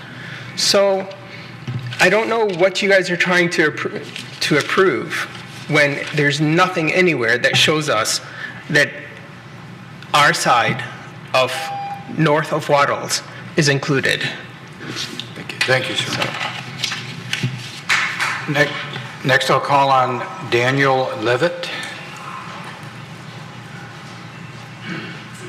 Good evening. Okay, well, they hit on some pretty good points. Now, they keep talking about the master plan and pointing to all these developments around Rochester, but one thing that they are not mentioning, and maybe that's on purpose, is that this is a completely unique block. All those other developments either have other houses at the end of a block, it's dead end, or there's no businesses that give people or schools these huge incentives. I mean, that's how people behave on incentives. If you don't want to turn on in Rochester to go to Kroger, CVS, Ace Hardware, you got to take your kid to Smith, you got to take them. These are completely different than the traffic patterns at these multi-node developments that they keep pointing to, because again, it's a through street. And another thing is that, just to give some thought to how much they thought this through, you've got people coming down Rochester at 45 to 50, they turn into that, we're coming south now, and you turn and there's those trees. They want to keep them. Either way, it's bad, because as you come around there, you're doing at least 25, 30. I have people who like pull over to like check their mail or get on their phone, and I'm like, you are nuts. Because somebody's going to come around there and they're going to rear end you. The people who want to walk and ride their bikes against traffic, I see them. They're on the side, you know, the north side, and people come around there, and I'm like, and you don't trust anyone behind you. So that's the thing. It's the traffic, and you know, I don't think they really thought this through, because there is people who turn off of Rochester going north just to avoid Square Lake, and then they cut through to Square Lake, not to mention the people who come from Long Lake and cut through. Then you've got 20 extra cars plus all their visitors, and all those people are going to be going to take their kids, you know, and they're going to be coming down there. They don't have separate homes. They don't take as much care of because when you have an individual house, you have responsibility for your own house. Now, I'm not saying there's not going to be a lot of great renters. I'm just saying it doesn't fit why we moved there, and it doesn't really, it isn't safe to have that entrance, because all those people pulling out onto Sylvanwood in the morning, most people have day jobs. I said, now instead of having 3 different driveways separated by 30 or 40 feet, you've got one big driveway. People coming off of, you know, Sylvan or Rochester, and then encountering these people, and then all those people riding down, you know, to all the businesses and schools. So it's just, we moved there 9 years ago, and I saw that little cruddy house, which is now torn down, and the little pond which they filled in. I thought, oh, there's tadpoles here. I know something will happen, but you know, we didn't think that you guys would consider approving a 10-unit, you know, condo development that's going to affect the whole nature of the block and the safety. You know, so that was basically one of the things, and I don't think this person's been very credible, because he said he talked to the guy next door to him originally, and that guy has a thing out in his, and now, anyway, that's all I have to say. Thank you. Thank you. Next I'll call on Tom Fouts.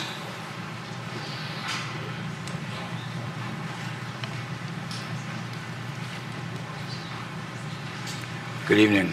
Good evening, thank you.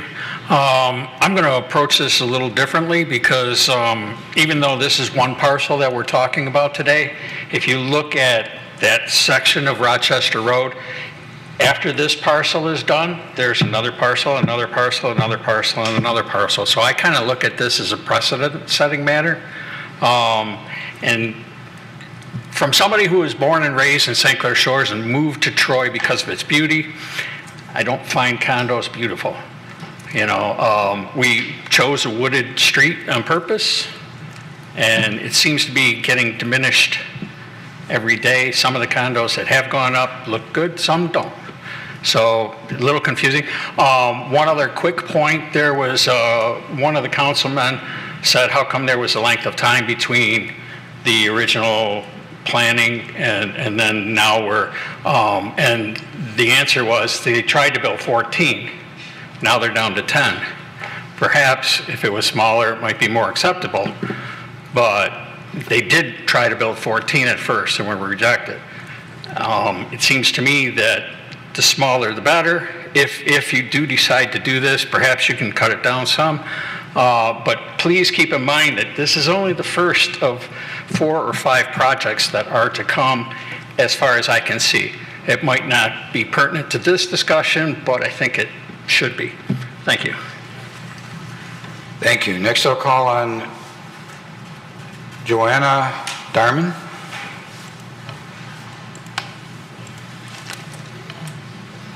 Good evening. Hi, everyone. I'm Joanna Darmany. I live at 5612 Martell, and I also own a property at 670 Trinway, which runs parallel to Sylvanwood and has the same general makeup, the same character as Sylvanwood. The property on Sylvanwood is part of a single-family neighborhood. I am opposed to the rezoning that will allow for multifamily units at this location. They do not fit the current character of the neighborhood. And as you know, the majority of the people on Sylvanwood have signed the zoning protest petition. When I found out about it a couple days ago, right before the 4th, we also circulated a petition among neighbors that are not within 100 feet, but we had an additional 30 residents that also signed a petition. So I think you guys got that earlier today, but I didn't see it in the packet. That's all I wanted to say. Thank you. Thank you. Next, I'll call on Mylan Gronich.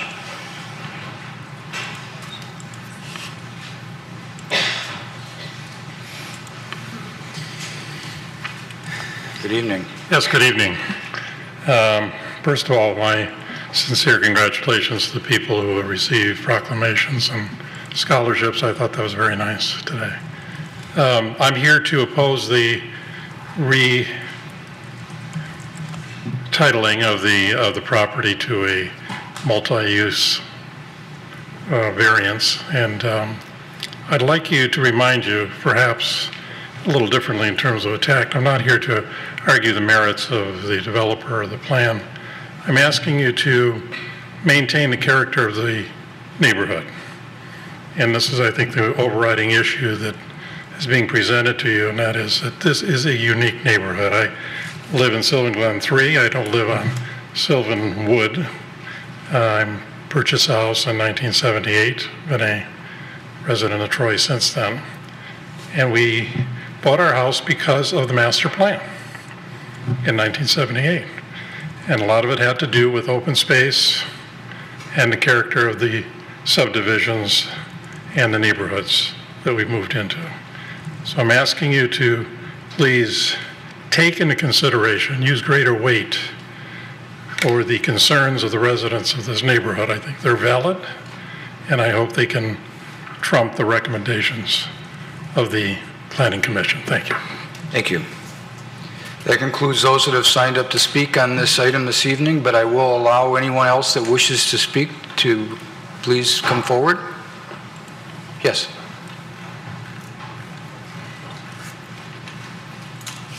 If you could just give us your name, please. I'm Helen Chonich, and I'm at Sylvan Glen 3 on Glasgow.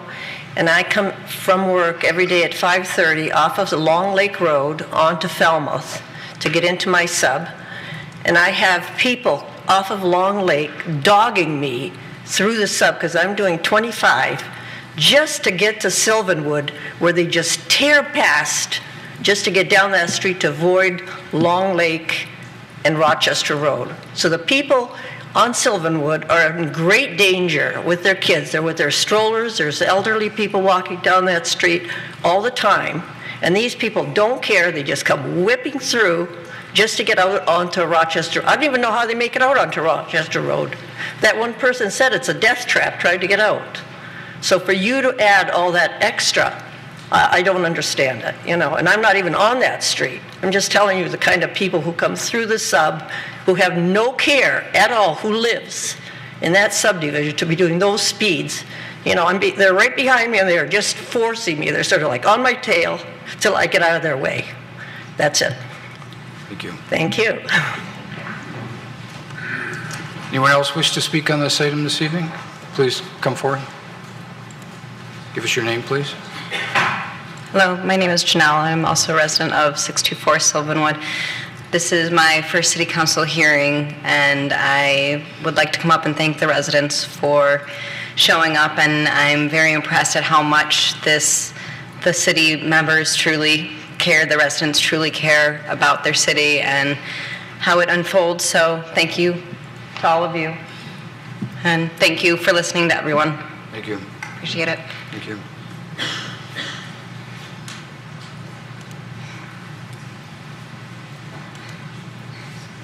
Good evening. Hi, my name is April Orselli. I live at 894 Sylvanwood. I have been born and raised in Troy in that house. This is not the character of the street. I've seen Troy, I've grown up when Rochester Road was just 2 lanes. Got my driver's, license when they were changing it. I'm all for change. I have an adult son who has to go north on Rochester Road, and he will go through the subdivision out to Square Lake to avoid making a left-hand turn because it's already too busy. So now you want to add more traffic coming out onto Sylvanwood that is going to be either going left or right during rush hour, making it even harder. I get lucky, I leave at 6 a.m. So I miss most of it. But you're looking to add more and more to it. It's part of the reason why I don't have a problem with moving out of Troy if you guys are going to just keep making it more and more congested. We have a wonderful little group there. It's a beautiful area, but you guys are just trying to put too much into too small of an area. And has anybody thought about what they're going to do when the winter comes? Or with the snow when they clear it? Because that's where they clear it. Now where are they going to put it? We have a hard enough time pulling out of our street with snow. I mean, I'm going through this much snow just because they plowed the street. Now you got a whole new area that's going to be plowing. Where are they going to put that snow? Thank you. Thank you.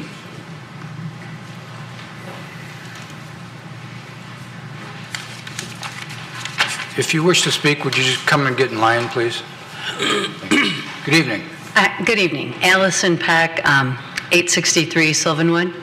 I would like to kind of repeat the things that they've said because they really are quite sincere comments. And the one thing I was thinking, I have a new driver sitting next to me, and I nearly kill myself going on to Rochester Road on a daily basis at any time of day except when I have to leave at 5 o'clock or 5:30 in the morning because you cannot get into the proper lane. You are always pulling when you're going north. You have to pull into the turn lane, and I know that's illegal, and I'm waiting for a ticket. I've been waiting, but I do it almost every single day, and I think I'm going to kill us. So I really hope you'll consider these comments. I'm a new resident, only 3 years. It is the most charming neighborhood in which I've ever lived. There are deer that are in my yard and eating my flowers, which I don't appreciate, but I do love the character, and we walk the road, and that is how we get to know each other, too. It is a really lovely place to live. So I'm hoping that, too, you will maintain the beauty and charm of Sylvanwood Drive. It's gorgeous. So thank you. Thank you.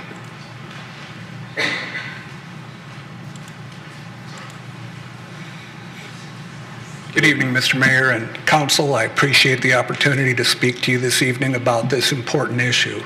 My name's Dave Orselli. I'm April's husband. We've been living on Sylvanwood. She's been there a lot longer than me. I've only been there 27 years. But a couple of things that I haven't heard anybody mention tonight. One of the people that spoke before me had said something along the lines of they don't have adequate parking designed into this layout. I want to point out that Sylvanwood is a 22-foot wide street, and one side of that street is designated no parking. So holiday time, party time, whatever occasion, when you're going to have people congregating at the condos, they're only going to have one side of the street to park on, in addition to what limited parking they're already laying out. Another thing that I'd like to point out, council members, you represent your constituents in the city. And again, I appreciate all of you listening to all of us come here and bellyache to you about this. Nobody's happy about it. If you could show me one resident of the city of Troy who was pro-condo, I would shut up and sit down, but that's not the case. Everybody to a person here is opposed to this development. It is grossly outside of what the standard is at this time. And it brings back to my mind a few years ago when we had the whole monster garage debacle, and the poor guy built his monster garage attached to his house to bypass zoning. I don't think bypassing zoning is in anybody's best interest, especially when everybody in the vicinity has strong negative feelings towards that variance. And I would appreciate you to consider that. Thank you. Thank you. Okay. We have a little speaker. Could you tip it down? There you go. Is it okay? He'd like to say something, Lisa. Okay, What's your name?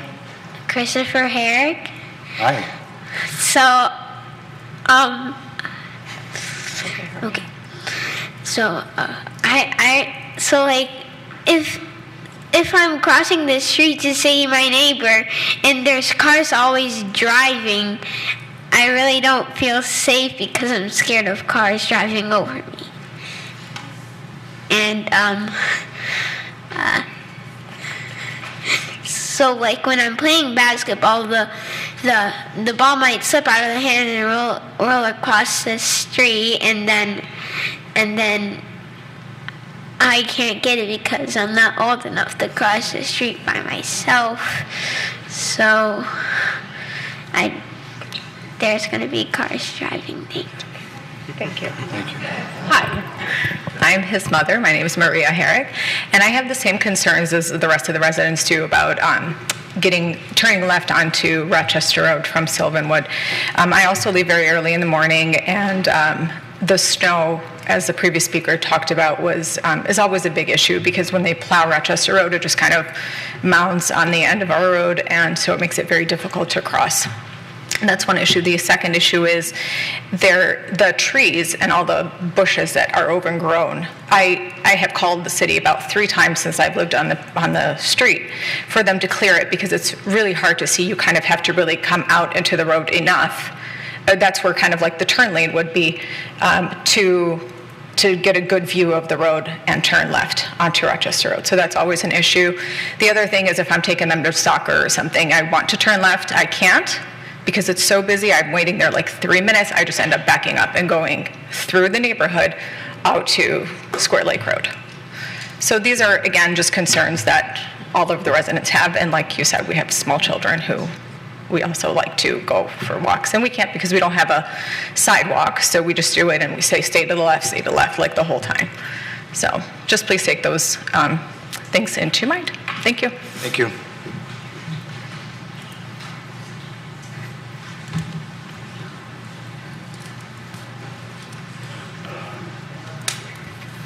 Hi. My name is Natalia Herrick, and I live at 692 Sylvanwood, Troy, Michigan.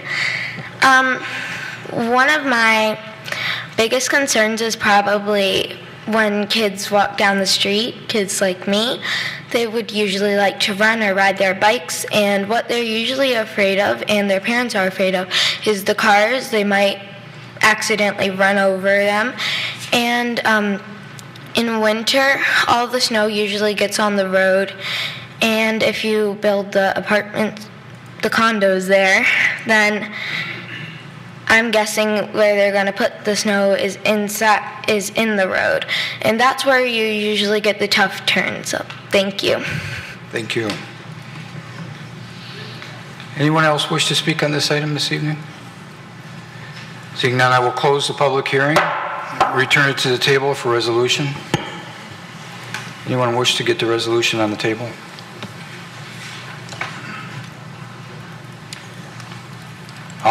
I'll move the resolution as printed. E1, conditional rezoning application, file number CRJPLN 2018-002, proposed Sylvanwood Court condominium, west side of Rochester, north side of Sylvanwood, section 10, from R1C, which is one family residential district, to RT, one family attached residential district, as printed in the agenda packet. Support. Moved by the chair and supported by Councilman Pennington that we approve E1 conditional rezoning as stated this evening. This is to get it on the table for discussion. Councilwoman Abraham was first. Thank you, Mayor. Engineer. Before I make any comments, I do want to disclose that I had 2 family members who signed the petition that was submitted in November of last year. However, I have not had any conversation with this cousin or his wife about this matter. I probably haven't talked to those family members in about a year or so, probably shortly after my father's funeral. So we have had no contact about this, but I wanted to make sure council was aware. I wanted to be transparent about it, and if there was any concerns that I would recuse myself. Thank you for that. I don't see any need for that. City Attorney Bloom. Thank you, Mayor, and I do appreciate the disclosure, and actually Councilwoman Abraham and I had spoken beforehand, and I did not feel that there was a conflict, but she wanted to bring it up so that you could decide. Thank you. I think there's consensus that you're okay. Thank you.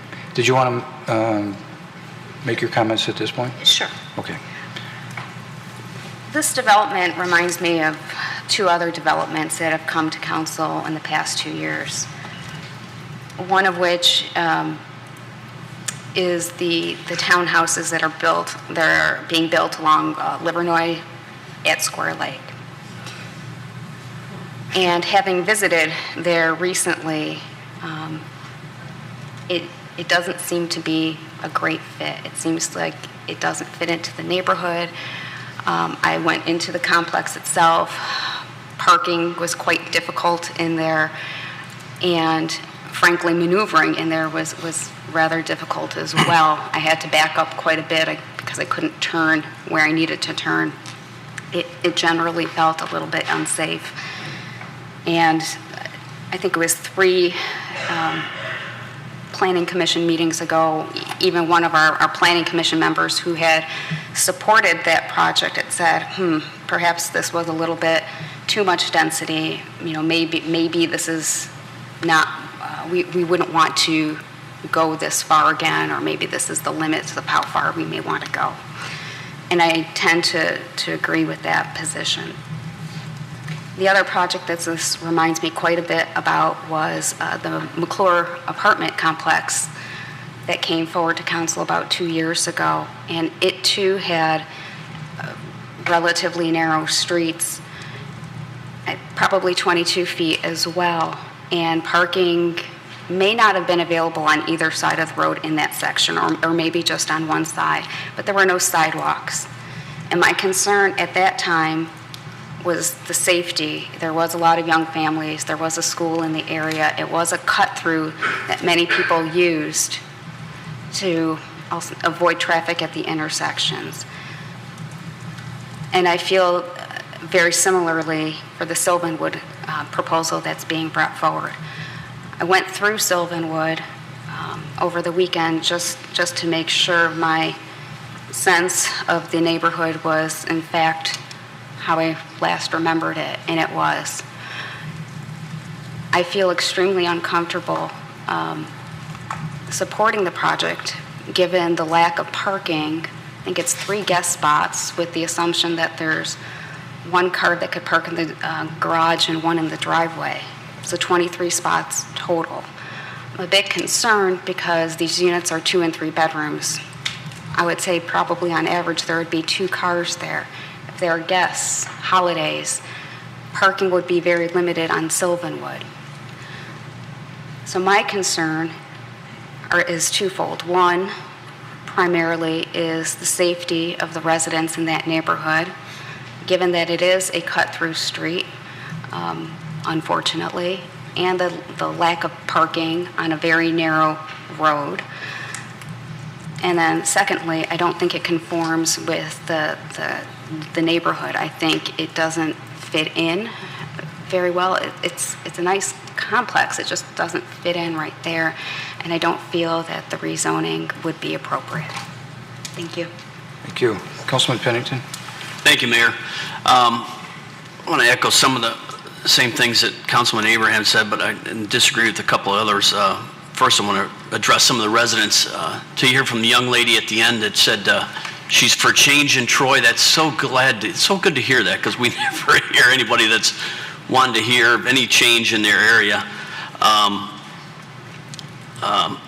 The only concern I have with safety-wise would be once they expand Rochester Road into the boulevard, and I'm sure the city DPW and the planning department will figure out the backup, but that could be a possibility on Rochester Road, turning into Sylvanwood. Mr. Tar, you addressed why you didn't get contacted. I'm thinking it's because those lots are 100 foot wide, and you were just west of that 100 foot lot, and so I'm guessing that's why you weren't contacted on being on the petition. Mr. Jones, you said that traffic is regularly going 40 to 50 miles an hour down that road. The police department will put up a traffic monitoring device if you call them. Well, it's not. So when they do that, they will, okay. Please, this is not, Councilman Pennington, this is not an exchange period, between. I know that. I know you do. They don't know that. So that's just some of the concerns. For the petitioner in this project, I agree, it doesn't fit the area, but we're charged with coming up with affordable housing for the new millennials that do contact us. And so there are people that contact us looking for affordable housing. I would be surprised if this passes. So I would say to the petitioner, when you bring it back to the Planning Commission, it sounds like some of the residents are receptive to a smaller project. So I would say that would probably be the case when you bring it back, because I have a feeling this is not going to pass tonight. I'm getting it from everywhere, but Mayor Pro Tem Baker. Thanks, Mayor. Thank you to all the residents who came tonight. I know it's a Monday night after a holiday weekend, and it's already kind of late. I appreciate you very much emailing us, coming here, speaking from your heart, speaking eloquently and clearly, and although you had similar themes, you didn't all just repeat the same speech over and over again. So thank you for each having your own viewpoint, your own set of thoughts. I think we also learned that the two young ones at the end have a great brother-sister career in public relations in the future. So that was great work. But I have lots of comments. I'll keep them down, but I had a couple questions for the city first, if I could. One is relating to the notice requirements. A couple residents mentioned that they thought the notice requirements weren't properly met. If someone from city staff could answer that, that would help. The Michigan Zoning Act, Michigan Zoning Enabling Act, mandates that for Planning Commission, for rezonings, the Planning Commission is required to have a public hearing and provide at least 15 days notice prior to the public hearing. It does not require that for City Council public hearings. Our zoning ordinance states that for rezonings that they do require a public hearing. So we do that above and beyond most communities in the state of Michigan. What the zoning ordinance says is, for public hearings that are required by the zoning ordinance and the Michigan Zoning Enabling Act, the public hearing shall have at least 15 days notice. This public hearing is not required by the Zoning Enabling Act, so we did not give it the full 15-day notice. That's the way we've interpreted that provision since 2011, and actually we've interpreted it prior to that since I started in 2002. We've never given, that I'm aware, 15 days notice for City Council public hearings. If that's the direction that City Council wants us to go in the future, we can certainly do that. And then, thank you for that. My next question, the drawings show 3 guest parking spaces. We've heard a lot about parking, what that would do to the street, what that would do, 1 garage, 1 driveway. Is there a requirement for parking, for guest parking, that needs to be met? And if so, it must be very strange for only 3 spaces. There's not a formula for guest parking. So, unfortunately, because it would be probably a lot easier for some projects to plug the numbers into the formula and come up with a number. I believe the Planning Commission, those that voted in favor, felt that, and I'm going to defer to the applicant here, but I believe the intent was to have 2 parking spaces in the garage, 2 parking spaces in front of the garage, so that's 4 per unit potentially, and then the 3 extra spaces. So the Planning Commission members that voted in favor of this felt that was enough. That's it for questions for me. But a lot of great thoughts said by the individuals who came up and spoke, and they echoed some of my thoughts, and both Councilwoman Abraham and Councilman Pennington have kind of said similar things that I've thought of too. I asked some questions about the master plan earlier and the boundary lines, and we hear a lot about, oh, it conforms to the master plan, and I was trying to get an understanding of, well, the master plan has artificial boundary lines drawn along Rochester Road, and that doesn't mean, my interpretation, my understanding is that doesn't mean we have to do anything within those zones requires us to allow this redevelopment and rezoning.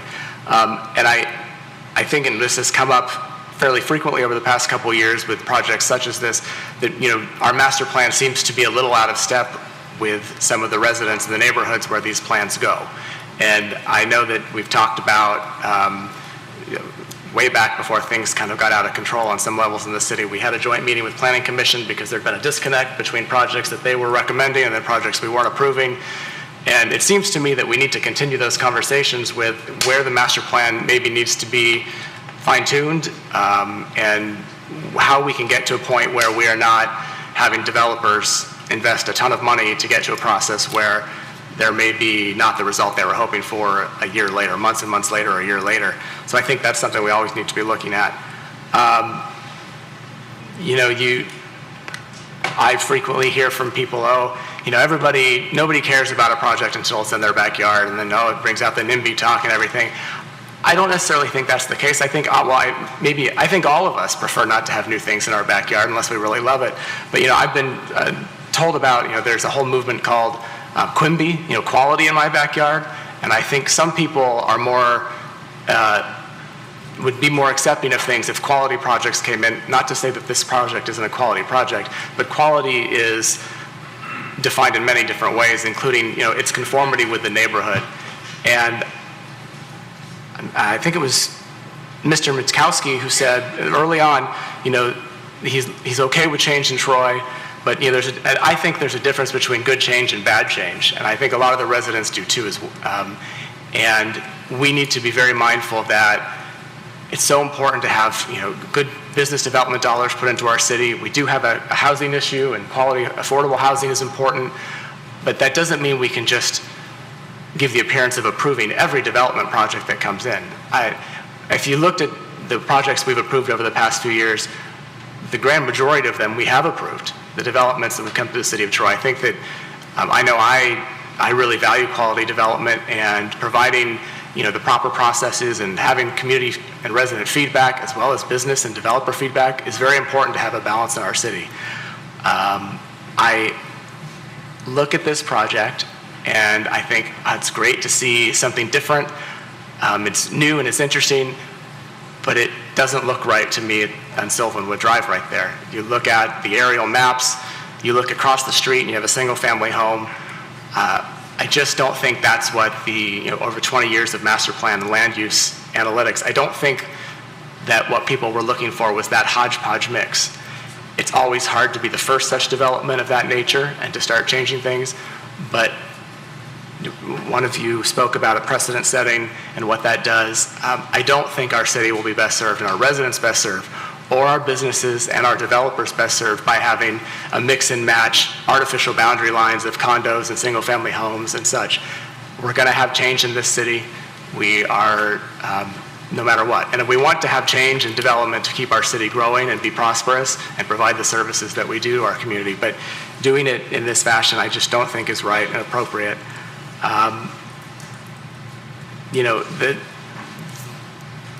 Adding or putting multifamily residential in a single family area is a much harder sell, in my opinion, than what a cluster option or something, which is single family homes but closer together. I mean, that may be more palatable to some of the neighbors, it may not.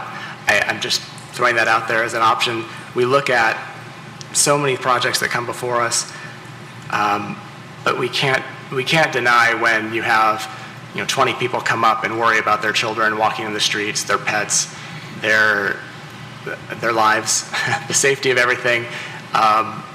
We have to listen to that, or I believe we do anyway. So I won't be voting in favor of this project. I think that it's a quality development, but it's not right for that location in Troy. And I thank all of you for coming out tonight and expressing your concerns and for sharing your emails and for taking the time to rally on a holiday weekend. Thank you. Thank you. Please. Councilman Henderson?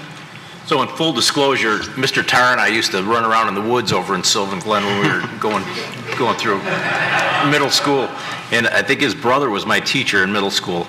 And I grew up in Sylvan Glen, so I know the area very, very well. That said, I just want to address and redefine a term that I heard several times in some of your commentary. And I do appreciate you coming and expressing your concerns because we do listen. And I appreciate the developer coming in and bringing the project to us because without good development, the city doesn't grow and flourish like Troy has done over the many years. But the term, you guys want to. And I laugh every time because what I would prefer is not to have to make tough decisions. That's difficult up here. We have to look through a lot of materials and try to make the best choice for you, for the developer, and for the city as a whole. That dovetails with, we have to consider laws. We have to consider what's again right for the community. What can a developer do by right, opposed to what we have to modify and change to make the development fit in the city. So that's why we had the Planning Commission and we have planning people employed. They give us their best information. They give us the details that we need to try to make good decisions on these kinds of things. I only have one question, and maybe Mr. Miller, you can answer this, but what could this developer do by right on that property? I believe Mr. Sabadan put in his presentation approximately 4 single-family units. 4 single-family units. Approximately. So that's, without even coming to us, that could happen there. So there's going to be something there eventually, whether it's something of this magnitude or not. We just on Creston a few weeks ago, we approved a real nice development. It's multifamily also, but they're attached condos, 2 condos in one. They look more like housing, kind of fits the neighborhood a little bit better. I like what's happening in that section, because there were some, and I don't want to use the terminology that one of the commenters said about the house that was on that lot, but there were some houses that needed some updates or knockdown and rebuilds in that section. I think what's going on there is a kind of a churn over and a resurgence in that area, and I think it's going to be really nice for the city when it's all done. That said, something of that magnitude, I'm not sure fits necessarily on that corner. I think it would be a nice project. I'm not sure, we're going to see the volumes of traffic down there. Again, I don't live there to eyeball the cars that are generated every day, so I don't have firsthand knowledge of that. But certainly the magnitude, the size on that specific corner that backs up to a really nice park in the city, just seems to be a little bit of an awkward fit for me as well. So that's all. Councilman Hamilton? Don't have too much else to add. I agree with a lot of the comments spoken. I also grew up in Sylvan Glen. I know a few of the people that spoke. Mr. Mikachenko, I think I went to school with. I went to school with the Chonich's daughter, just for disclosure, but I moved out of there 18 years ago, but for 19 years of my life, I grew up at Trinway and Falmouth, so I'm well aware of the traffic that would drive down Trinway, and I would go down Sylvanwood. I had friends down there, so I think it's the same situation now. So I share the opinion here. I don't have too much extra to add. Councilwoman Hoderick? Thank you to all the residents for coming out. It is hard after a holiday weekend. I have sunscreen still seeping into my eyes and they keep watering, so I'm feeling your frustration. But these decisions do roll through to us and need to be scheduled in, and here we are together. And I appreciate the quality and sincerity of the comments.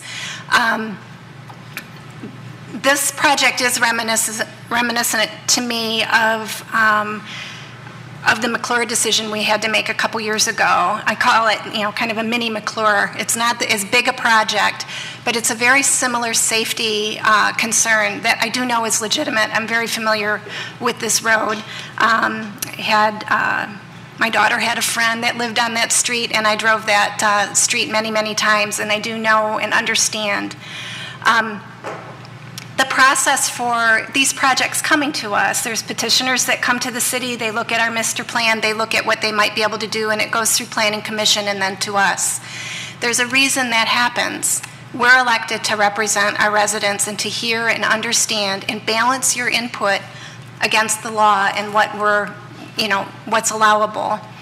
And we have to test our decision. We have to look at a test to say, if we vote no, you have to be able to say why you are. Safety is a #1 concern for me there on the street. No sidewalks, and by right, 4 is one thing, 10 shoehorned into that place is a whole nother. I heard about the safety on Rochester Road and trying to turn off. If we put the entrance to this on Rochester Road, there'd be a safety issue. We just traded off the safety from Rochester Road to a neighborhood road. It's very important that our neighborhoods are protected and the characters of our neighborhoods are protected, and our residents count on us to do that. And so then there's the conformity issue with 10 units going in there right off a neighborhood road versus a main road. It just doesn't fit. It's too much density for that wooded street that is narrow with limited parking. When I was first elected, the Amber apartment decision was, I think, like my first meeting. And I remember thinking, I'm just a mom who raised 2 kids here. How can I make this decision? And a developer who took a little time to mentor me said to me, look, you're going to know. You represent the residents, and you can do what any good developer does. You go and stand, and you understand if you can feel this development there. I've gone and stood here a few times at different times of the day. I cannot feel this there. And I tried to, because I'm trying to represent developers too, and the petitioners. We represent decision-making as best we can from all sides, and we take all of this into consideration. I really couldn't feel this one. And when I really haven't been able to feel it, or it was borderline later when it goes in, I think, I'm glad I voted that way. Or I've had a regret on a vote where I voted yes one time, where the Square Lake in Livernois, it doesn't fit. Now I can see it, right? Now we understand what was on paper and we see it. So, sometimes when you vote no on these, the next piece of feedback you get is, oh, you're anti-development and you're anti-moving Troy forward. That's not the case. I'm very pro doing what's right for our neighborhoods, for our city, to move it forward. And this is just not the right thing for this particular neighborhood. So I'll be voting no. Thank you. Thank you. Councilman Henderson? Yeah, I just want to talk about a couple of things, because I voted yes on the McClure project and yes on that Square Lake project, but I want to justify those for a couple of reasons. The Square Lake project, as big as it is, we're not the dictators of beauty. We don't say, okay, yeah, but it's got to look like this. Okay, they have certain standards that they have to abide by. That particular project is surrounded on all sides by commercial and multifamily dwelling. There are duplexes everywhere in that area. So that was the driving factor for me. It made a lot of sense for a lot of reasons. Again, we don't dictate, the beauty of or the aesthetics of a particular project. The parking, I went through there just the other day. In fact, I had to wash my car afterwards because they're still constructing much of the parking lot. There are a lot of equipment, dirt hills, and that kind of stuff that you do have to maneuver around. So I think when that gets finished and completed, I think it'll be a little bit easier to manipulate. In fact, one of the big factors when we approved that one was whether or not we can get fire trucks in there. So it will be maneuverable when it's in its final stage. The McClure project, for me, that was an infill on Big Beaver. Big Beaver, I wish I had an easel I could draw this, but the Big Beaver district goes like this, up, down, up, all over the place. That McClure project was going to fill in one of those check marks, and that seemed to be a pretty good project to me as well. So, there are differences between what's in your neighborhood and those other neighborhoods. The master plan, just to dovetail off of what Mayor Pro Tem Baker had mentioned, I think we need to revisit that and continue to revisit conversations with the Planning Commission, because there's nothing more frustrating than a developer going months and months and months, spending thousands and sometimes millions of dollars to develop a plan, send it through the planning process. The Planning Commission approves it 6-2, 7-0, and then they get to us and we say, hold the phone, no, we're not going to do it. We have to do better as a council and as a community when it comes to working with developers. People will never develop here if they know that they're just going to come here and waste their money. So we need to be a better community as it regards our developers. So I'm going to be an advocate of either changing the master plan or at least getting better definition between planning and the city council moving forward so that we can prevent that issue from happening. Thank you. Let me just say thank you for coming this evening. It's greatly appreciated when our speakers are professional and come up and act professional and give us an opportunity to listen to you and then make a really good decision based on all of the facts. So I commend you for coming this evening. I know it's almost 10 o'clock in the evening, and we certainly appreciate the input because residents' input is important. And sometimes it can make decisions easier for council when they know how the residents that are going to be affected, how that affects you. Just a couple of points. Most of the points were covered this evening. I just want to tell you from my perspective, I try to be very consistent with the decisions that I make.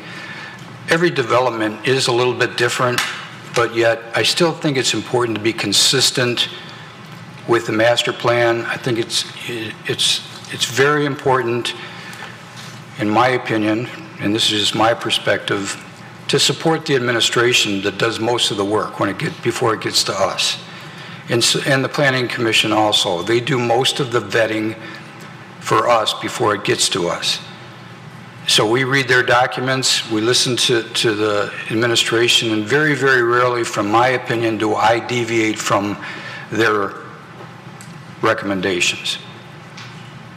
And I do that because they've done their due diligence.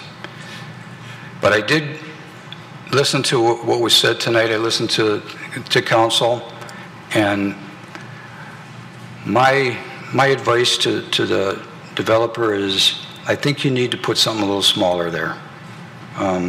That's the feedback that I think and I think we need to take a look and see if there's a possibility of getting this in off of Rochester Road, because I think that would take a lot of the concerns about traffic away, because they wouldn't be going out onto Sylvanwood. And that's why I asked the question earlier, have the administration really looked into that to see if that is a possibility? I think you might be able to make a case for having more units in there if it came from Rochester Road, instead of adding to an already traffic problem. But I will disagree with some of you tonight that said that the traffic problem is from cut-through traffic. There might be some of that, but most of your cut-through traffic is coming from the people that live in Sylvan Glen, that want to get out onto Rochester Road to go in that direction. And I can tell you that I know that from experience. I do. But so do we. I understand. You live there, but I worked there for 35 years. So I'm just telling you, I understand your issue with the traffic, and I did pay attention to what you had to say.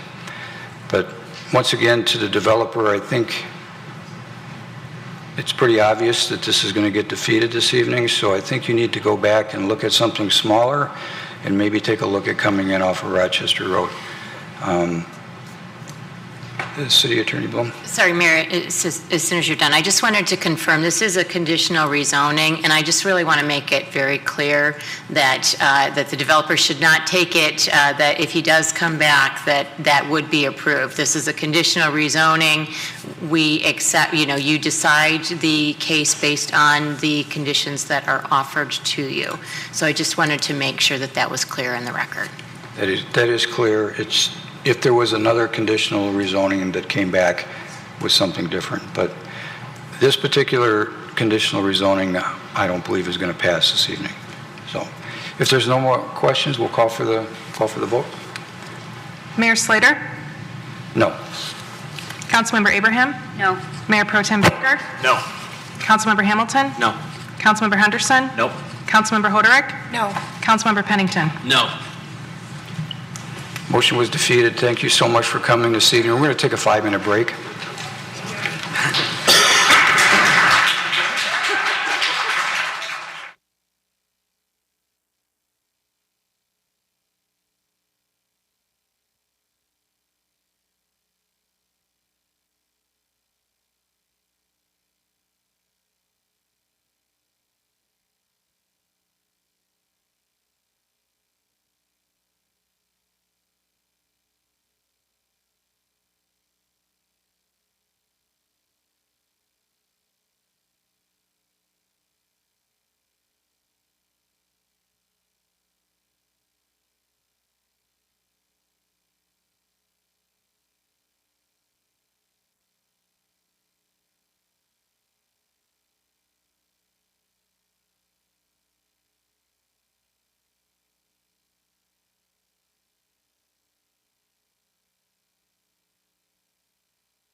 Good evening. The City Council meeting is now back in session.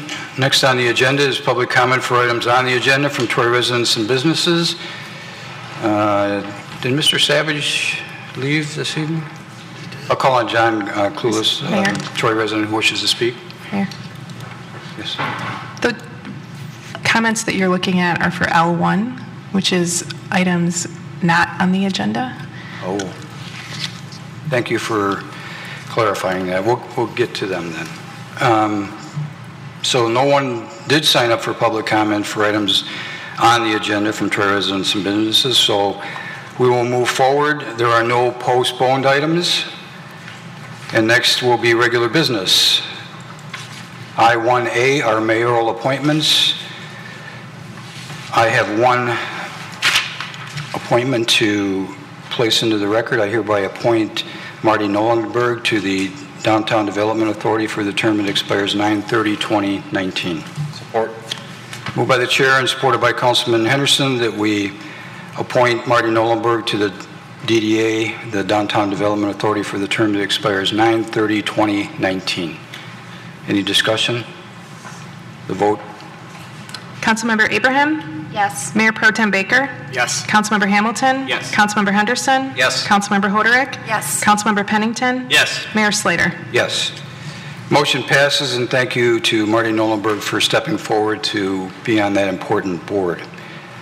There are no city council appointments this evening. I-2A, there are no mayoral appointments, or nominations, I should say, and no city council nominations. Next meeting.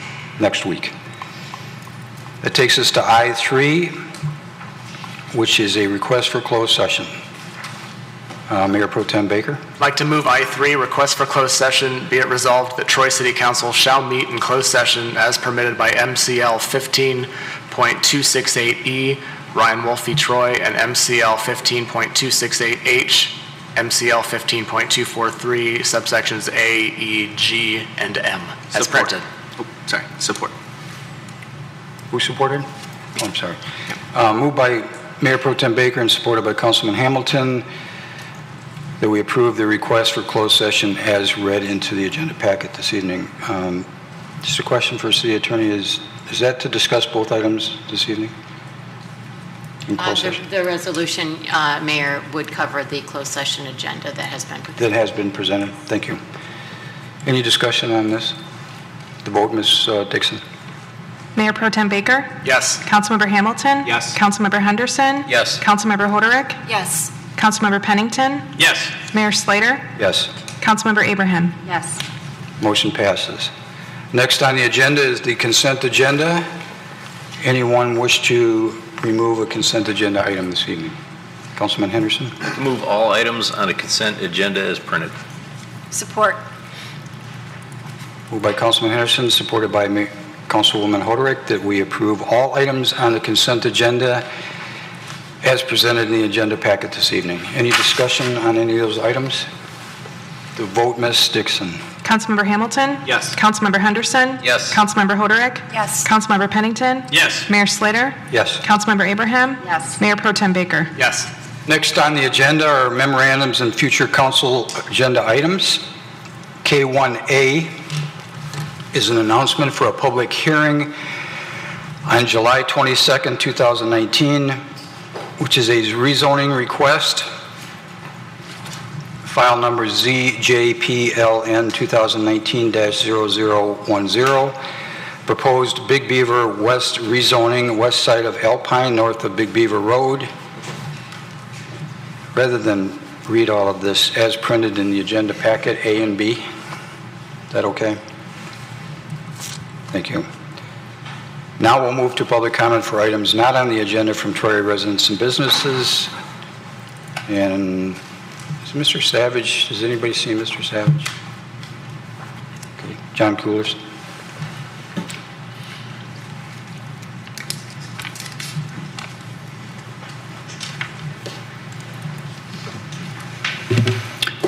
I rise tonight to again address the mysterious circumstances surrounding the replacement of Mayor Slater's driveway.